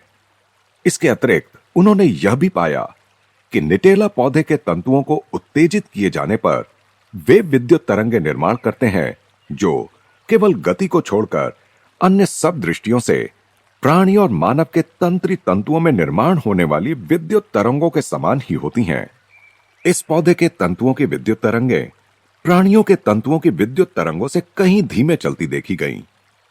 इसलिए तंत्रिकाओं में प्रवाहित होने वाली विद्युत तरंगों के प्रवाह के मंदगति चलचित्र यानी स्लो मोशन पिक्चर्स लेने के लिए कोलंबिया यूनिवर्सिटी के अनुसंधानकर्ताओं ने इस आविष्कार को तुरंत उपयोग में लाया। इस प्रकार निटेला पौधा मन और स्थूल जगत के सीमा क्षेत्र के गुप्त रहस्यों की गूढ़ लिपि का अर्थ जानने में एक प्रकार से रोजेटा पत्थर की भूमिका अदा कर सकता है। कविवर रविंद्रनाथ टैगोर भारत के इस आदर्शवादी वैज्ञानिक के अंतरंग मित्र थे। उन्हें संबोधित कर कविवर ने निम्नलिखित पंक्तियां लिखी थीं। हे तपस्वी, डाको तुम्ही साम मंत्रे जलद गर्जने, उत्तिष्ठत निबोधत डाको शास्त्र अभिमानी जने, पांडित्येर पंडतर्क हते सुबृहत विश्वतले, डाको मूड दाम्भिकेरे डाक दाओ तब शिष्य दले, एकत्रे दांडाक तारा तब होम हुताग्नि घिरिया, बार बार ए भारत आप नाते आसूक फिरिया, निष्ठाए श्रद्धाए ध्याने बसूक से अप्रमत्त चित्ते, लोभहीन द्वंद्वहीन शुद्ध शांत गुरूर वेदिते। हे तपस्वी, साम मंत्रों की जलद गंभीर गर्जना से पुकारो, उठो जागो, शास्त्राभिमानी जनों और कुतर्कों से आहत बुद्धि पंडितों को पुकारो और उन्हें बेकार तर्कों का त्याग करने को कहो। उन मूढ़ दंभियों को इस सुविस्तृत संसार में आने की प्रेरणा दो। अपने शिष्यों का भी आह्वान करो कि वे कर्तव्य रूपी यज्ञ वेदी के चारों ओर एकत्र हों, जिससे हमारा भारत, हमारा प्राचीन देश अपने सच्चे स्वरूप को पुनः प्राप्त करे और कर्तव्य निष्ठा, श्रद्धा और ध्यान में अविचलित रहकर लोभहीन, द्वंद्वहीन, शुद्ध और शांत बनकर विश्व गुरु के आसन पर एक बार फिर अधिष्ठित हो। 9वां अध्याय, परमानंद मग्न भक्त और उनकी ईश्वर के साथ प्रेम लीला। छोटे महाशय, बैठो। मैं अपनी जगन माता से वार्तालाप कर रहा हूं। मैंने अत्यंत श्रद्धा के साथ कमरे में चुपचाप प्रवेश किया था। मास्टर महाशय के देवता सदृश रूप ने मुझे चकाचौंध कर दिया। श्वेत रेशम समान दाढ़ी और विशाल तेजस्वी नेत्रों से युक्त वे पवित्रता का साक्षात अवतार लग रहे थे। ऊपर की ओर उठा हुआ उनका चेहरा और जुड़े हुए हाथ देखकर मैं समझ गया कि उनके पास मेरे उस प्रथम आगमन ने उनकी अर्चना में बाधा डाली है। उस समय तक मुझे जितने धक्के लगे थे, उन सब से बढ़कर तीव्र धक्का उनके स्वागतपूर्ण सरल शब्दों से लगा। मां की मृत्यु के कारण हुए विरह दुख को ही मैं दुख की पराकाष्ठा मानता आ रहा था। अब अपनी जगन माता से विरह की भावना मेरी आत्मा को अवर्णनीय यातना देने लगी। विलाप करते हुए मैं जमीन पर गिर पड़ा। छोटे महाशय, शांत हो जाओ। संतवर को सहानुभूतिपूर्ण दुख हो रहा था। किसी अगाध समुद्र में असहाय छोड़ दिए गए मनुष्य की तरह अपने बचाव का एकमात्र उपाय जानकर मैंने उनके चरणों को कसकर पकड़ लिया। महात्मन, आप मध्यस्थता करें। जगन माता से पूछिए कि क्या मुझ पर उनकी कृपा दृष्टि होगी। इस प्रकार की मध्यस्थता का वचन सहज ही नहीं दे दिया जाता। अतः महात्मा चुप रहने पर बाध्य हो गए। मुझे समस्त शंकाओं से परे यह विश्वास हो गया था कि मास्टर महाशय वहां जगन माता से घनिष्ठता के साथ वार्तालाप कर रहे थे। यह सोचकर मैं अत्यंत अपमानित अनुभव कर रहा था कि मेरी आंखें जगन माता को नहीं देख सकती थीं, जिन्हें इस समय भी उस संत की निर्मल दृष्टि निहार रही थी। निर्लज्जता पूर्वक उनके पांव पकड़े हुए और उनके सौम्य विरोध को अनसुना करते हुए मैं बार बार उनकी मध्यस्थता की कृपा की याचना उनसे करता रहा। मास्टर महाशय ने आखिर हार मानकर सहानुभूतिपूर्वक धीरे से मुस्कुराते हुए कहा, मैं परम प्रिय मां तक तुम्हारी प्रार्थना पहुंचा दूंगा। क्या शक्ति थी उन शब्दों में कि मेरा मन विरह व्याकुलता से तुरंत मुक्त हो गया। महाशय, अपना वचन याद रखिएगा। मां का संदेश पाने के लिए मैं पुनः शीघ्र ही आपकी सेवा में उपस्थित हो जाऊंगा। एक क्षण पूर्व ही दुख और सिसकियों से मेरा जो कंठ स्वर अवरुद्ध हुआ जाता था, अब आशा की आनंद ध्वनि से मुखरित हो रहा था। लंबी सीढ़ियों से नीचे उतरते उतरते अतीत की स्मृतियों से मेरा मन भर आया। 50 एमहर्स्ट स्ट्रीट के इसी घर में, जो अब मास्टर महाशय का आवास था, किसी समय मेरा परिवार रहा करता था। यहीं मेरी मां की मृत्यु हुई थी। स्वर्गवासी माता के लिए यहीं पर मेरा मानवीय हृदय पीड़ित हुआ था और यहीं पर आज जगन माता के विरह में मेरी आत्मा विद्ध हो उठी थी। मेरे शोक विह्वल मन की वेदनाओं और अंततः मेरी निरामयता की मौन साक्षी बनी यही वे पुनीत दीवारें थीं। घर जाते हुए मेरे पांव उत्सुकतावश जल्दी जल्दी उठ रहे थे। अपनी छोटी सी अटारी में मैं 10 बजे तक एकांत में ध्यान करता रहा। उष्ण रात्रि का अंधकार अचानक एक अद्भुत दृश्य के साथ प्रकाशमान हो उठा। दिव्य आभायुक्त जगत जननी मेरे सामने खड़ी थीं। मधुर स्मित करता उनका मुखारविंद परम सौंदर्य का मूर्त रूप था। सदा ही मैंने तुम्हें प्रेम किया है, सदैव मैं तुमसे प्रेम करती रहूंगी। उनका दिव्य स्वर अभी वातावरण में गूंज ही रहा था कि वे अदृश्य हो गईं। दूसरे दिन प्रातःकाल सूर्य ने क्षितिज पर अभी झांकना आरंभ किया ही था कि मैं मास्टर महाशय के घर पहुंच गया। हृदय विदारक स्मृतियों से जुड़े उस घर की सीढ़ियां चढ़कर मैं चौथी मंजिल पर उनके कमरे के सामने पहुंच गया। बंद दरवाजे की मूठ पर एक कपड़ा लिपटा हुआ था, जो शायद इस बात का संकेत था कि वे एकांत चाहते हैं। मैं दरवाजे के सामने दुविधा में खड़ा था कि इतने में मास्टर महाशय ने स्वयं ही दरवाजा खोल दिया। मैंने उनके पूज्य चरण कमलों में प्रणाम किया। दिव्य उल्लास को छिपाते हुए मैंने विनोद भाव में अपना मुख गंभीर बना लिया। महाशय, आपके संदेश के लिए मैं आ गया हूं। मैं मानता हूं कि अति भोर में ही आ गया हूं। क्या प्रिय जगत जननी ने मेरे विषय में कुछ कहा? नटखट छोटे महाशय, इसके अतिरिक्त उन्होंने कुछ भी नहीं कहा। स्पष्ट था कि मेरी गंभीरता का नाटक प्रभावी नहीं था। इतनी गूढ़ता, इतना छल क्यों? क्या संत कभी सीधी बात नहीं करते? मैं शायद थोड़ा चिढ़ गया था। क्या मेरी परीक्षा लेना अनिवार्य है? उनकी शांत आंखें समझदारी और विवेक से भरपूर थीं। कल रात को 10 बजे स्वयं दिव्य रूपा जगन माता ने तुम्हें जो आश्वासन दिया, उसके बाद भी अब मेरे लिए कहने को कुछ बचा है? मेरी आत्मा की खिड़कियों को खोलने की कुंजी मास्टर महाशय के पास थी। मैंने पुनः उनके चरणों में साष्टांग प्रणिपात किया, परंतु इस बार मेरी आंखों से जो अश्रु बह रहे थे वे अतीव हर्ष के थे, दुख के नहीं। क्या तुम सोचते हो कि तुम्हारी भक्ति ने माता की अनंत करुणा को नहीं छुआ है? ईश्वर का मातृभाव, जिसे तुमने मानवी और दैवी रूपों में पूजा है, तुम्हारी आर्त पुकार का उत्तर दिए बिना कदापि नहीं रह सकता। ये सीधे साधे संत कौन थे जिनका परम सत्ता से किया गया छोटे से छोटा अनुरोध भी मधुर स्वीकृति पा जाता था? इस संसार के जीवन में उनकी भूमिका अत्यंत साधारण थी, जो मेरी दृष्टि में विनम्रता के सर्वश्रेष्ठ व्यक्ति के अनुरूप थी। एमहर्स्ट स्ट्रीट के इस घर में मास्टर महाशय लड़कों के लिए एक छोटा सा हाई स्कूल चलाते थे। उनके मुंह से कभी डांट फटकार का कोई शब्द नहीं निकलता था। उनका अनुशासन किसी नियम या छड़ी की वजह से नहीं था। इन सादगी युक्त कक्षाओं में सच्चा उच्चतर गणित सिखाया जाता था, और सिखाया जाता था प्रेम का रसायन शास्त्र, जिसका पाठ्य पुस्तकों में कभी कोई उल्लेख भी नहीं मिल सकता।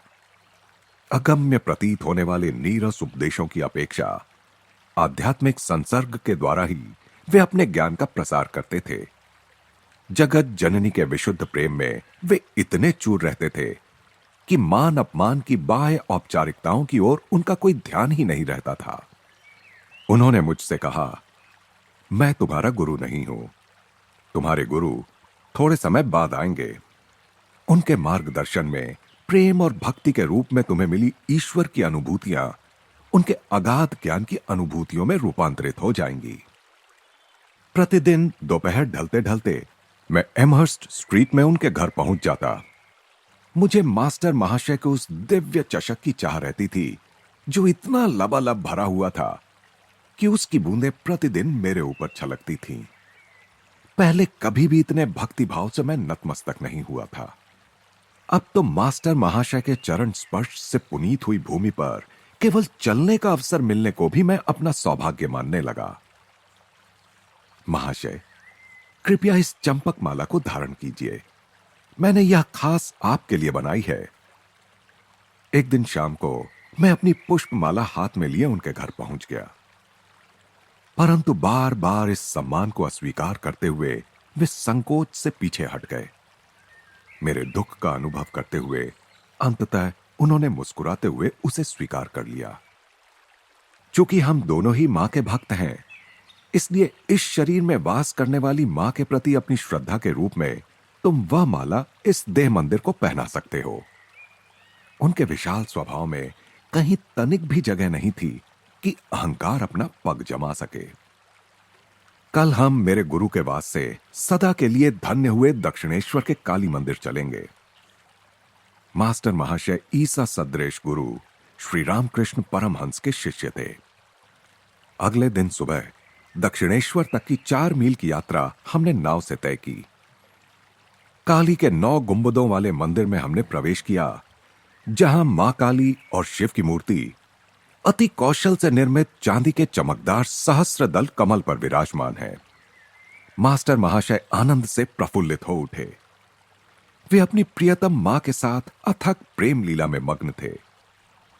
जैसे जैसे वे मां का नाम जपते जा रहे थे, मेरा आनंदित मन मानो उस सहस्त्रदल कमल की तरह ही सहस्त्र धाराओं में फूट पड़ रहा था।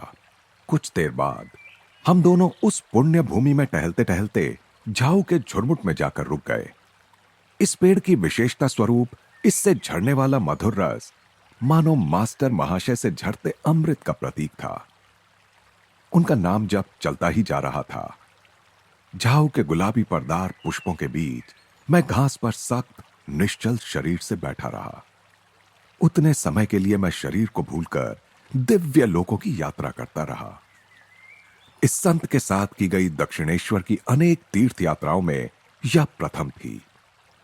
मास्टर महाशय से ही मैंने ईश्वर के मातृत्व पक्ष या ईश्वरीय करुणा के माधुर्य को जाना। उस शिशु सरल संत को ईश्वर के पितृत्व पक्ष या ईश्वरीय न्याय में कोई रुचि नहीं थी। कठोर, सटीक, गणितीय निर्णय की कल्पना ही उनके कोमल स्वभाव के विपरीत थी। ये तो पृथ्वी पर स्वर्ग के साक्षात देवताओं के प्रतिरूप हैं।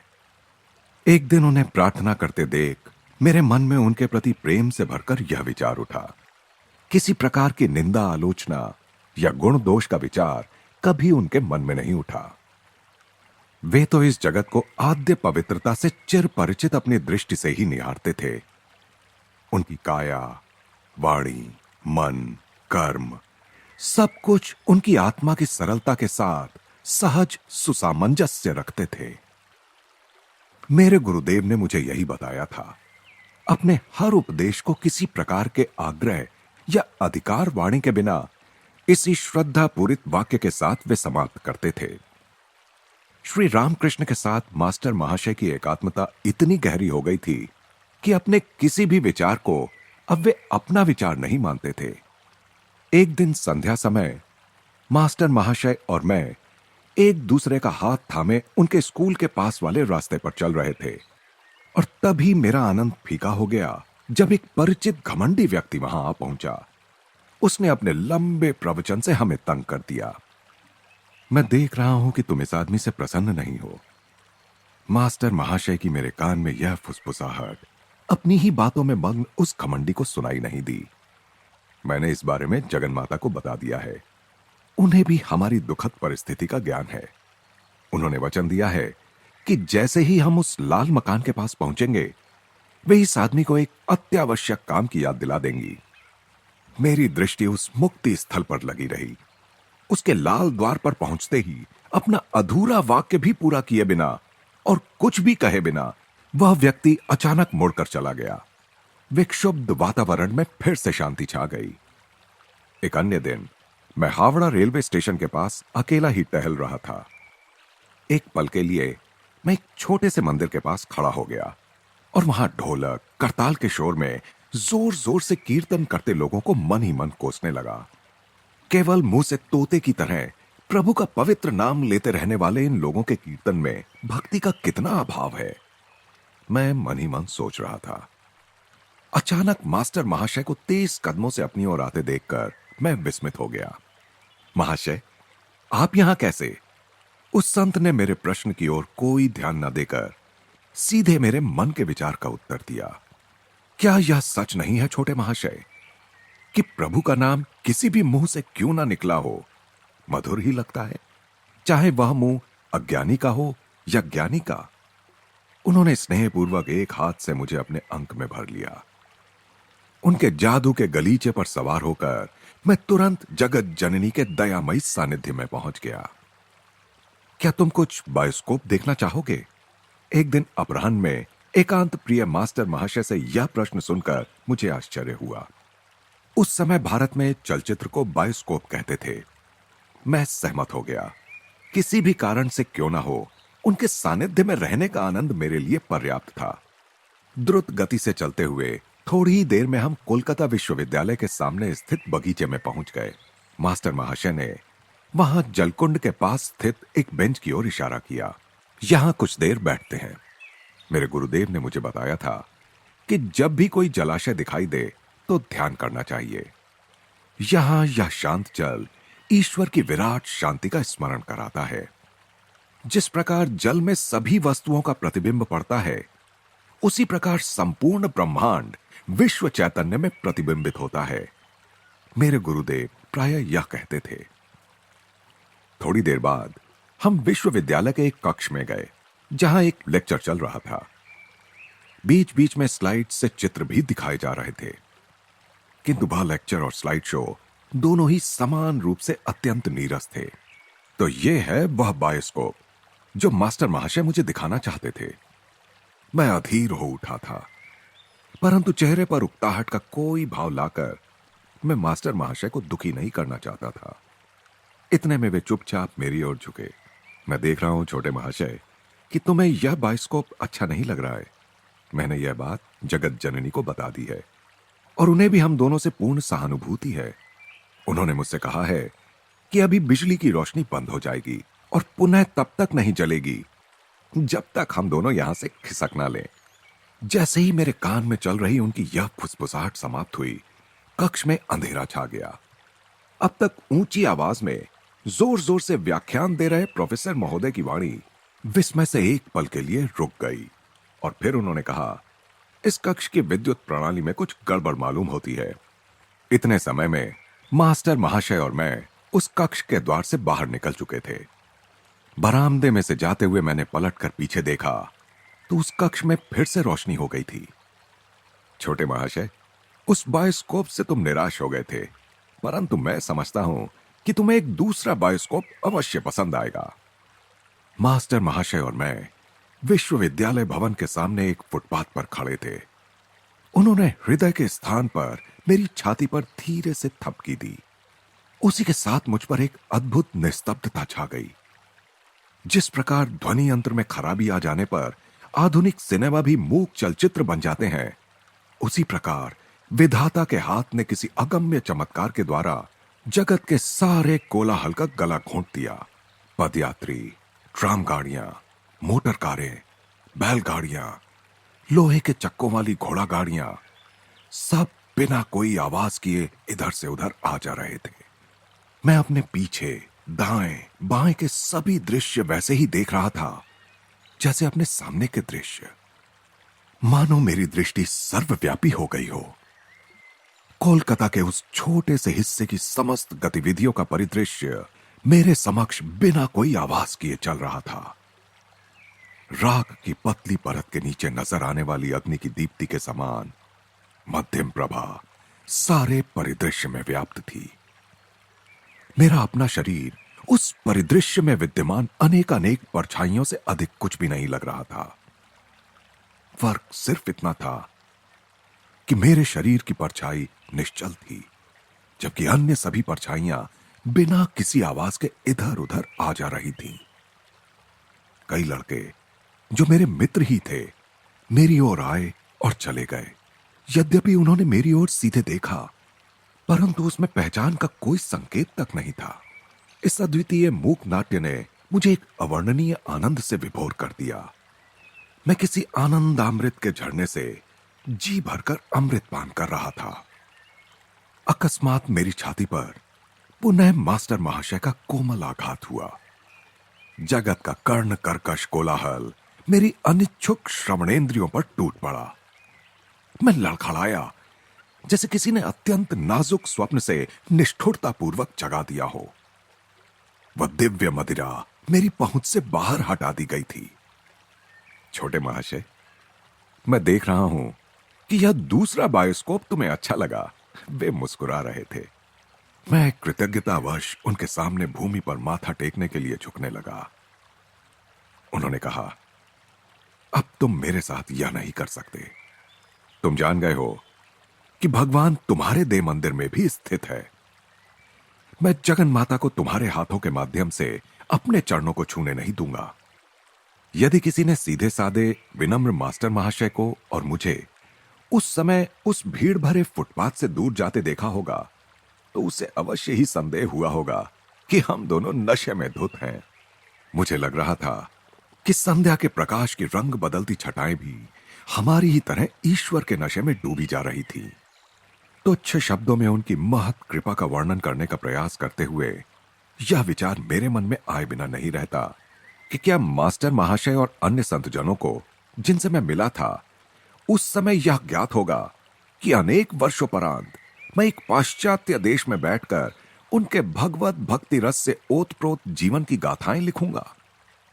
उन्हें इसका पूर्व ज्ञान हो तो मुझे कोई आश्चर्य नहीं होगा। न ही मैं सोचता हूं मेरे पाठकों को होगा जो यहां तक मेरे साथ रहे हैं। सभी धर्मों के संतों ने ईश्वर को दिव्य प्रियतम मानकर उस सरल आधार पर ईश्वर साक्षात्कार प्राप्त किया है। चूंकि परम ब्रह्म निर्गुण और अचिंत्य है, इसलिए मानवीय विचार और आकांक्षा ने सदा ही उसे जगन माता का रूप दिया है। सगुण साकार ईश्वर और निर्गुण निराकार ब्रह्म के मतों का संयोग हिंदू विचारधारा की प्राचीन उपलब्धि है, जिसका प्रतिपादन वेदों और भगवद गीता में किया गया है। परस्पर विरोधी विचारों का यह मिलाप हृदय और बुद्धि दोनों को ही संतुष्ट करता है। भक्ति और ज्ञान मूलतः एक ही हैं। प्रपत्ति अर्थात ईश्वर में आश्रय लेना और शरणागति अर्थात ईश्वरीय अनुकंपा के प्रति संपूर्ण समर्पण भाव वस्तुतः सर्वोच्च ज्ञान के पथ हैं। मास्टर महाशय एवं अन्य सभी संतों की विनम्रता इस बोध से उपजती है कि वे पूर्णतः उस ईश्वर पर निर्भर हैं जो जीवों के एकमात्र आधार और एकमात्र विधाता हैं। चूंकि ईश्वर का स्वरूप ही आनंद है, अतः ईश्वर के साथ समस्वर होने वाला या उसमें मग्न होने वाला मनुष्य सहज ही असीम आनंद का अनुभव करता है। आनंद उन सब में सर्वप्रथम और सर्वोपरि है जिनके लिए आत्मा और इच्छा शक्ति तड़पती है। सभी युगों के संतों ने शिशु सुलभ भाव से जगन माता को प्राप्त किया और उन सभी ने कहा कि उन्होंने सदा ही जगन माता को उनके साथ खेलते पाया। मास्टर महाशय के जीवन में महत्वपूर्ण और महत्वहीन अवसरों पर भी इस दिव्य खेल की अभिव्यक्तियां स्पष्ट हुईं। ईश्वर की दृष्टि में कुछ भी छोटा या बड़ा नहीं होता। यदि छोटे से परमाणु को बनाने में ईश्वर ने अपनी अतिशय सूक्ष्म दर्शिता के औचित्य को ना लगाया होता तो क्या आकाश अभिजित और स्वाति नक्षत्रों जैसी गौरवशाली रचनाओं को धारण कर पाता? महत्वपूर्ण और महत्वहीन का भेद प्रभु के लिए निश्चय ही अज्ञात है, अन्यथा एक सुई के अभाव में पूरा ब्रह्मांड ही ढह जाए। 10वां अध्याय। अपने गुरु श्री युक्तेश्वर जी से मेरी भेंट। ईश्वर में श्रद्धा कोई भी चमत्कार कर सकती है, केवल एक को छोड़कर, अध्ययन के बिना परीक्षा में उत्तीर्ण होना। झुंझलाकर मैंने वह प्रेरणाप्रद पुस्तक बंद कर दी जिसे मैंने खाली समय में एक दिन उठा लिया था। लेखक का यह अपवाद कथन उसकी ईश्वर में श्रद्धा का पूर्ण अभाव दर्शाता है। मैंने सोचा, बेचारा, रात रात भर पढ़ाई करने में उसे अत्यधिक विश्वास है। मैंने पिताजी को वचन दे रखा था कि मैं अपनी हाई स्कूल की पढ़ाई पूर्ण करूंगा। मैं परिश्रमी विद्यार्थी होने का दावा नहीं कर सकता। महीने पर महीने बीतते गए थे, पर मैं क्लासरूम में कम और कोलकाता के स्नान घाटों के आसपास सुनसान जगहों पर अधिक होता था। उन घाटों के पास स्थित श्मशान, जो रात में और भी अधिक भयावह बन जाते हैं, योगी को अत्यंत आकर्षित करते हैं। जिसे अमर तत्व की खोज करनी हो, उसे कतिपय अनलंकृत नरकपालों को देखकर विचलित नहीं होना चाहिए। विभिन्न प्रकार की अस्थियों से व्याप्त उस विषादालय में मानवीय अपूर्णता उजागर होती है।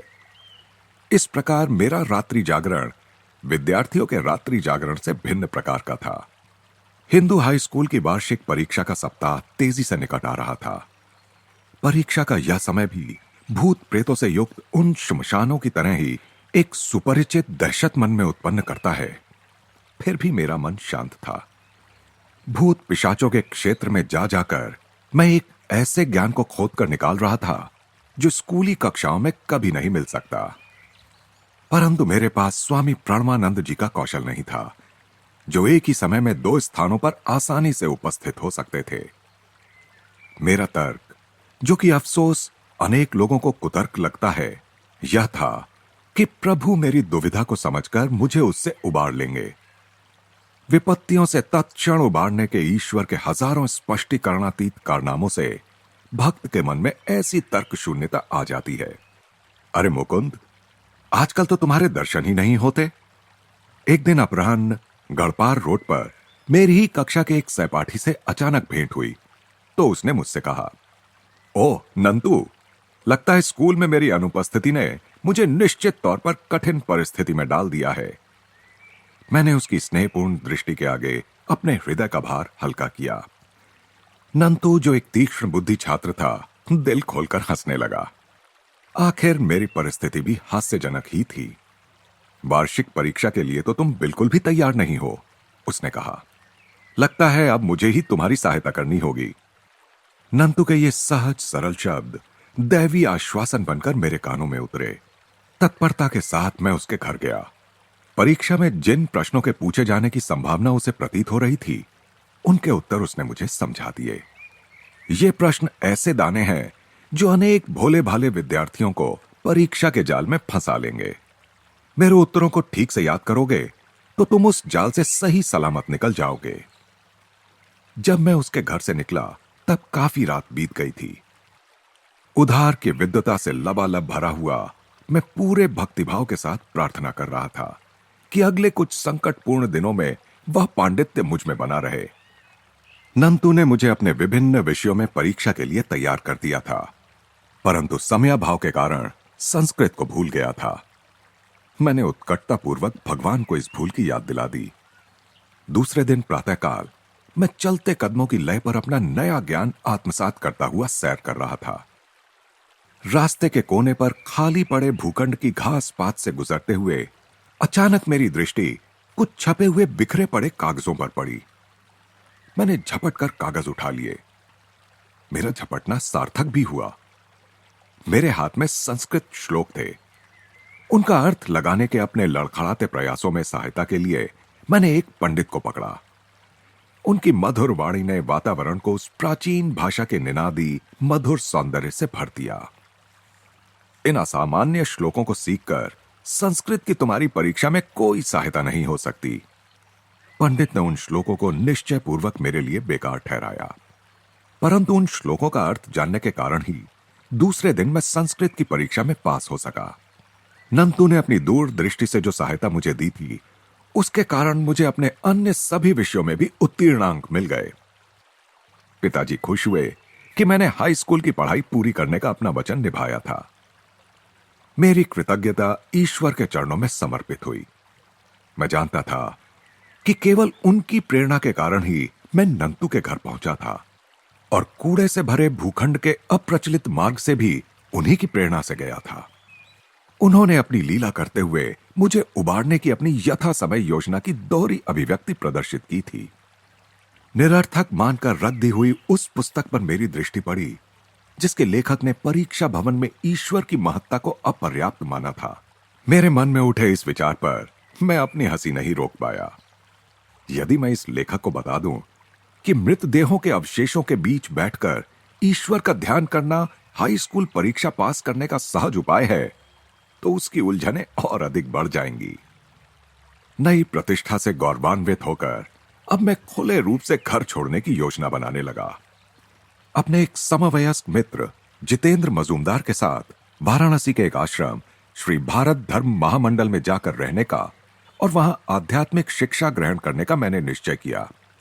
अपने परिवार से वियोग की कल्पना एक दिन गहरा विषाद बनकर मुझ पर छा गई। मां के स्वर्गवास के बाद मेरे दो छोटे भाइयों सनंद और विष्णु तथा सबसे छोटी बहन थामू के लिए विशेष रूप से मेरा प्रेम तीव्र हो गया था। मैं शीघ्रतापूर्वक अपने एकांत स्थान उस छोटी सी अटारी में जा पहुंचा जो मेरी आकुल साधना के अनेकानेक प्रसंगों की साक्षी थी। 2 घंटों के अश्रुपात के बाद मैंने अपने में एक अपूर्व परिवर्तन अनुभव किया, जैसे किसी चमत्कारी परिष्कारक तत्व से मेरा अंतर धुलकर एकदम साफ हो गया हो। सारी आसक्ति हवा हो गई।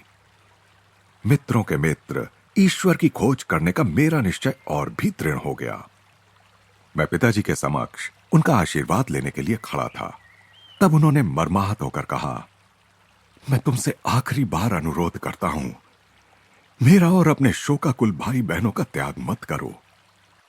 पूज्य पिताजी, मैं आपके प्रति अपने प्रेम को किन शब्दों में व्यक्त कर सकता हूं, परंतु उस परम पिता के लिए मेरा प्रेम उससे भी बढ़कर है, जिसने मुझे इस लोक में आप जैसा आदर्श पिता प्रदान किया।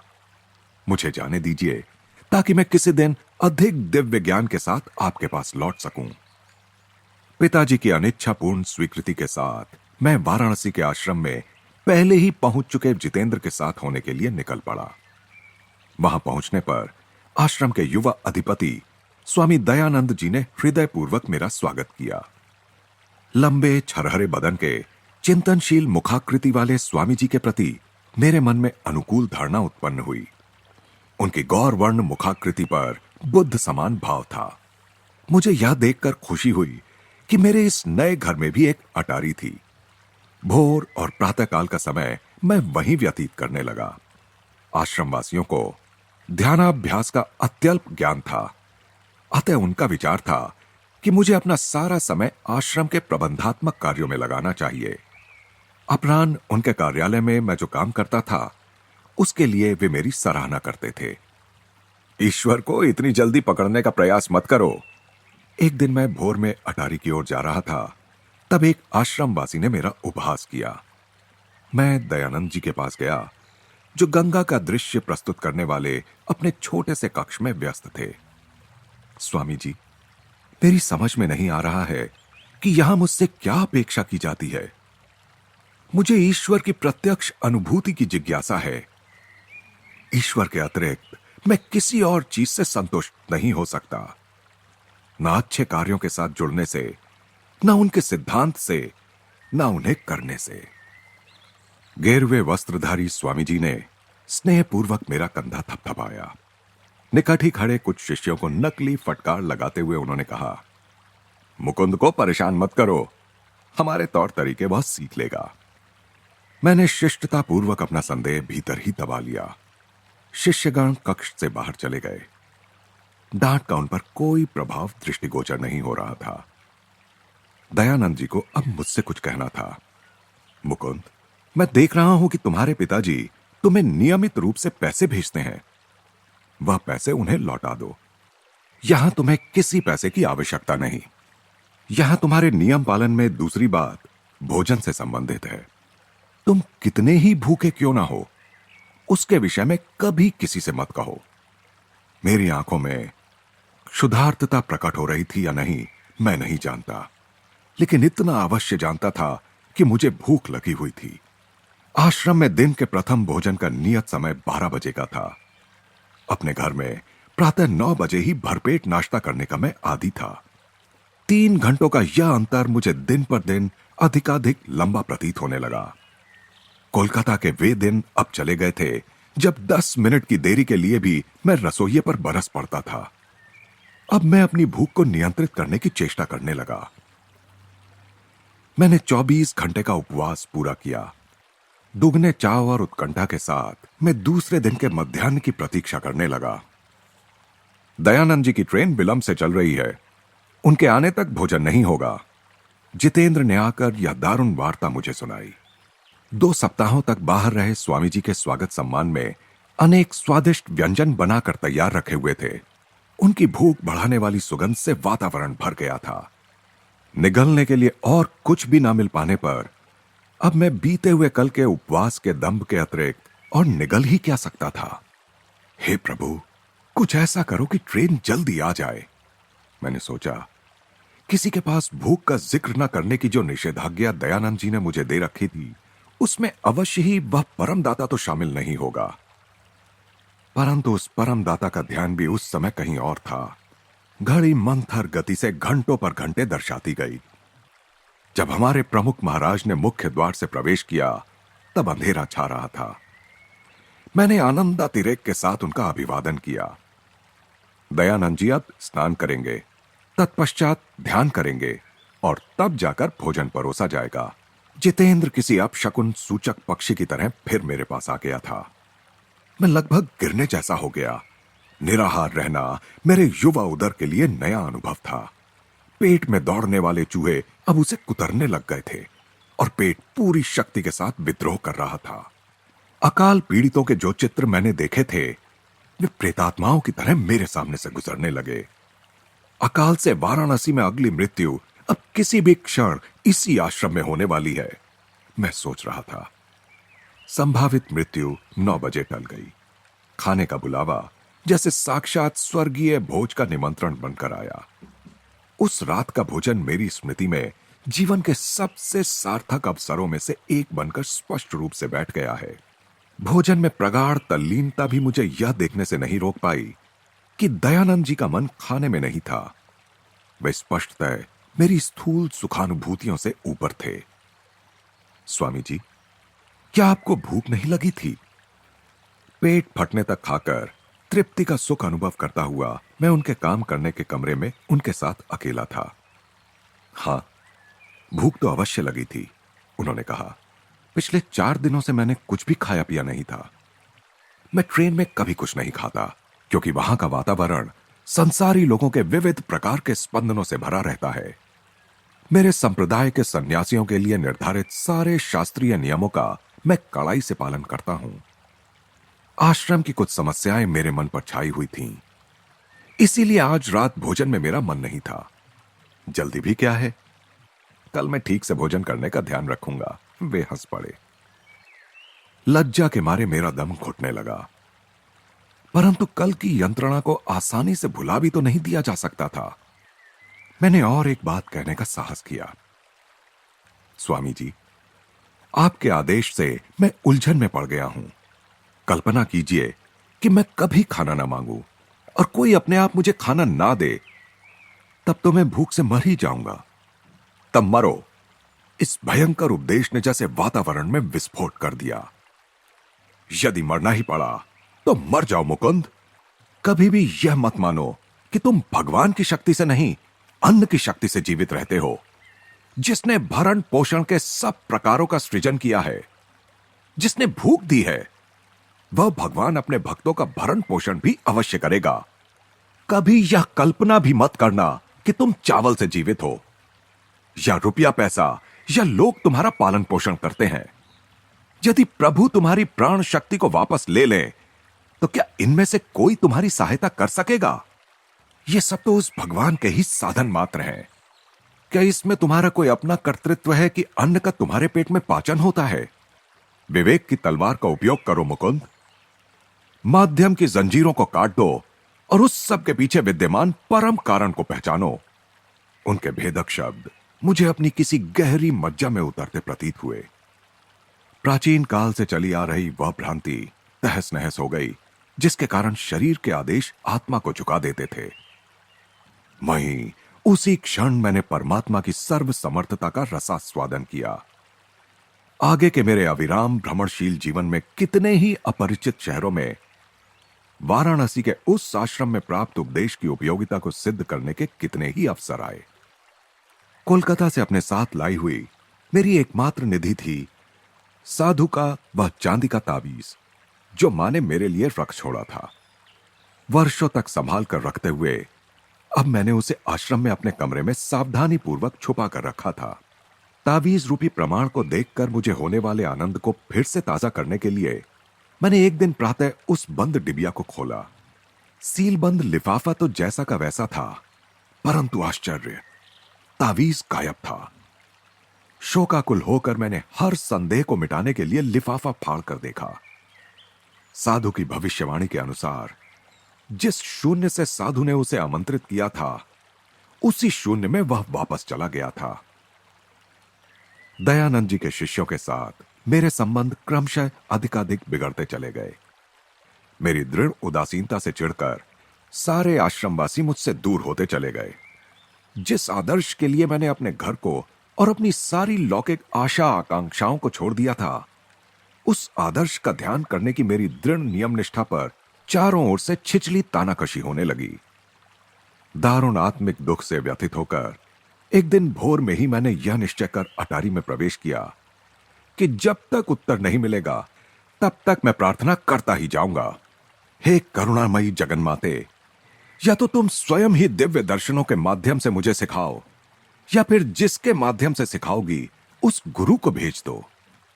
कई घंटे बीत गए, पर सुबह सुबह कर की जा रही मेरी प्रार्थनाओं का कोई उत्तर नहीं आया। अचानक मुझे ऐसा लगा मानो मैं सशरीर ऊपर उठता हुआ असीम महाशून्य में पहुंच गया हूं। इस महाशून्य में मानो सब तरफ से, पर न जाने कहां से एक दिव्य नारी स्वर गूंजा, तुम्हारे गुरु आ जाएंगे।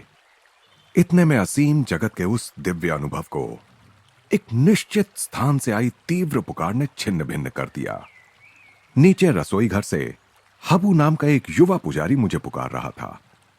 मुकुंद, बहुत हो गया ध्यान, जहां एक काम पर तुम्हें जाना है।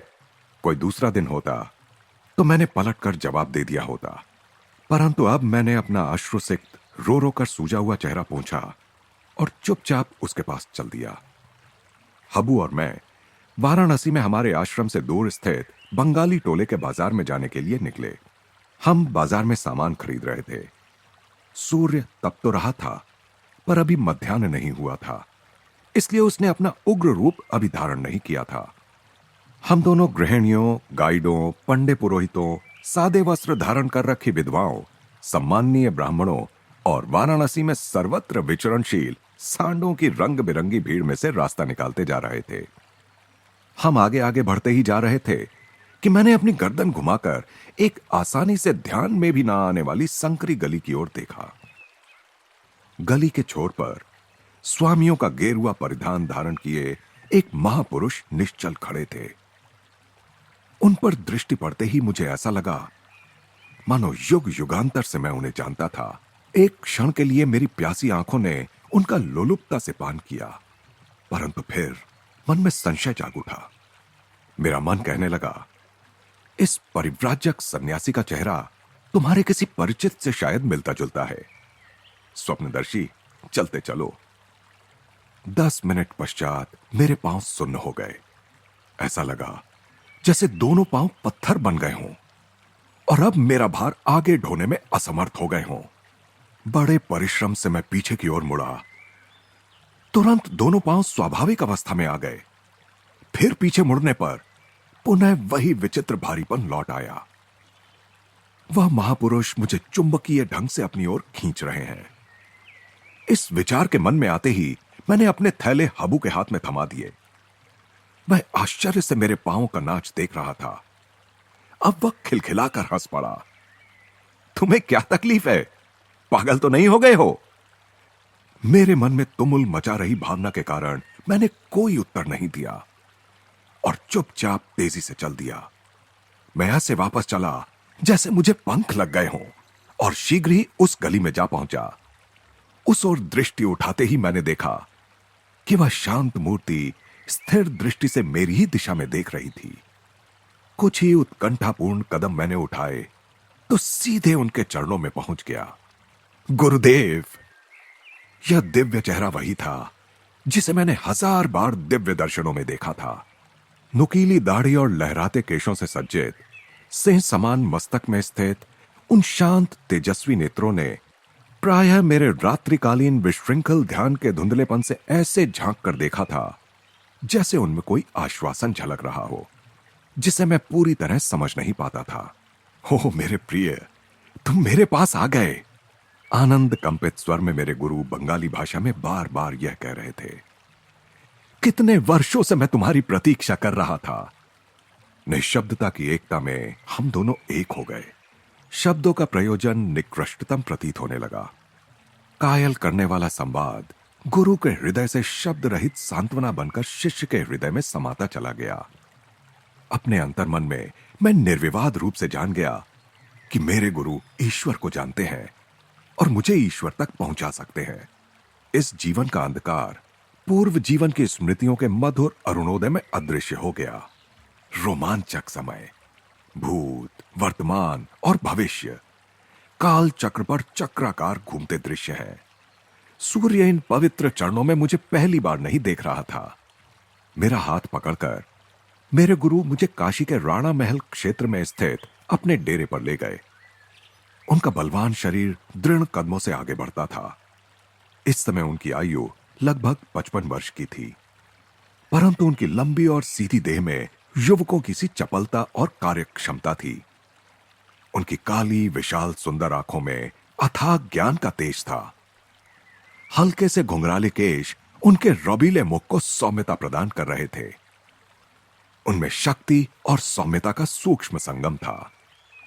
गंगा किनारे स्थित एक मकान की पत्थर से बनी बालकनी की ओर जाते हुए, जहां से गंगा साफ दिखाई देती थी, उन्होंने प्यार से कहा, मैं अपने आश्रम और जो कुछ भी मेरा है वह सब तुम्हें दे दूंगा। गुरुदेव, मैं केवल ज्ञान और ईश्वर प्राप्ति के लिए आपके पास आया हूं। मुझे आपका केवल वही गुप्त धन चाहिए। मेरे गुरु ने जब पुनः बोलने के लिए मुंह खोला, तब तक सांध्य आलोक की धूमिलता आधी उतर आई थी। उनकी आंखों में अथाह स्नेह झलक रहा था। मैं तुम्हें अपना निस्वार्थ प्रेम प्रदान करता हूं। अमूल्य शब्द। मेरे कानों में दोबारा उनके प्रेम का यह रस पड़ने तक 1/4 शताब्दी बीत गई। उनके होंठ भावोत्कटता प्रकट करने में अनभिज्ञ थे। उनके सागर समान विशाल हृदय को मौन प्रिय था। क्या तुम भी मुझे वैसा ही निस्वार्थ प्रेम दोगे? वे शिशु सुलभ आशा के साथ मेरी ओर देख रहे थे। मैं आपसे सदा सर्वदा के लिए प्रेम करूंगा गुरुदेव। साधारण प्रेम स्वार्थी होता है। उसका मूल कामनाओं और तृप्तियों की दलदल में स्थित होता है। दिव्य प्रेम में कोई शर्त नहीं होती, कोई सीमा नहीं होती, कोई परिवर्तन नहीं होता। शुद्ध प्रेम के स्तंभनकारी स्पर्श से मानवीय हृदय में नित्य होने वाले परिवर्तन सदा के लिए रुक जाते हैं। विनम्रता पूर्वक उन्होंने आगे कहा, यदि कभी भी तुम मुझे ईश्वर प्राप्ति की अवस्था से गिरता देखो, तो मुझे वचन दो कि तुम मेरा सिर अपनी गोद में लेकर मुझे उस प्रियतम प्रभु के पास लौटा लाने में सहायता करोगे जिसे हम दोनों पूजते हैं। घिरते अंधकार में वे उठकर खड़े हुए और मुझे अंदर एक कमरे में ले गए। हम आम और बादाम की कुछ मिठाइयां खाने लगे। साथ साथ वार्तालाप चल रहा था। अपने वार्तालाप में उन्होंने बिना किसी आलोचनात्मक रुख के सहज भाव से मेरे स्वभाव का गहरा ज्ञान व्यक्त किया। उनकी अंतर्जात विनम्रता और अगाध ज्ञान के प्रताप को देखकर मैं विस्मय विभोर हो गया। अपने तावीज के लिए दुख मत करो, उसका उद्देश्य पूरा हो चुका है। किसी दैवी दर्पण की भांति मेरे गुरु ने स्पष्टतः मेरे संपूर्ण जीवन के प्रतिबिंब को देख लिया था। गुरुदेव, आपकी उपस्थिति की जीवंत सच्चाई का आनंद किसी भी प्रतीक से कहीं बढ़कर है। जहां तक आश्रम में तुम्हारी दुखद परिस्थिति का संबंध है, तो उसमें परिवर्तन का समय आ गया है। मैंने अपने जीवन का कोई भी उल्लेख नहीं किया था। उसका कोई भी उल्लेख अब निरर्थक प्रतीत हो रहा था। उनके सहज साधारण ढंग को देखते हुए यह बात मेरी समझ में आ गई थी कि उनकी दिव्य दृष्टि पर किसी प्रकार का विस्मय प्रकट करना उन्हें अच्छा नहीं लगेगा। तुम्हें कोलकाता लौट जाना चाहिए। मानव जाति के प्रति अपने प्रेम से अपने रिश्तेदारों को ही क्यों वंचित करो? उनके इस सुझाव से मैं निराश हो गया। मेरे परिवार के घर लौट आने का अनुरोध करने वाले अनेक पत्रों की मैं अब तक उपेक्षा करता रहा था। तब भी परिजन मेरे लौटने की भविष्यवाणी कर ही रहे थे। अनंत ने तो कहा था, इस पक्षी शावक को आध्यात्मिक आकाश में उड़ लेने दो।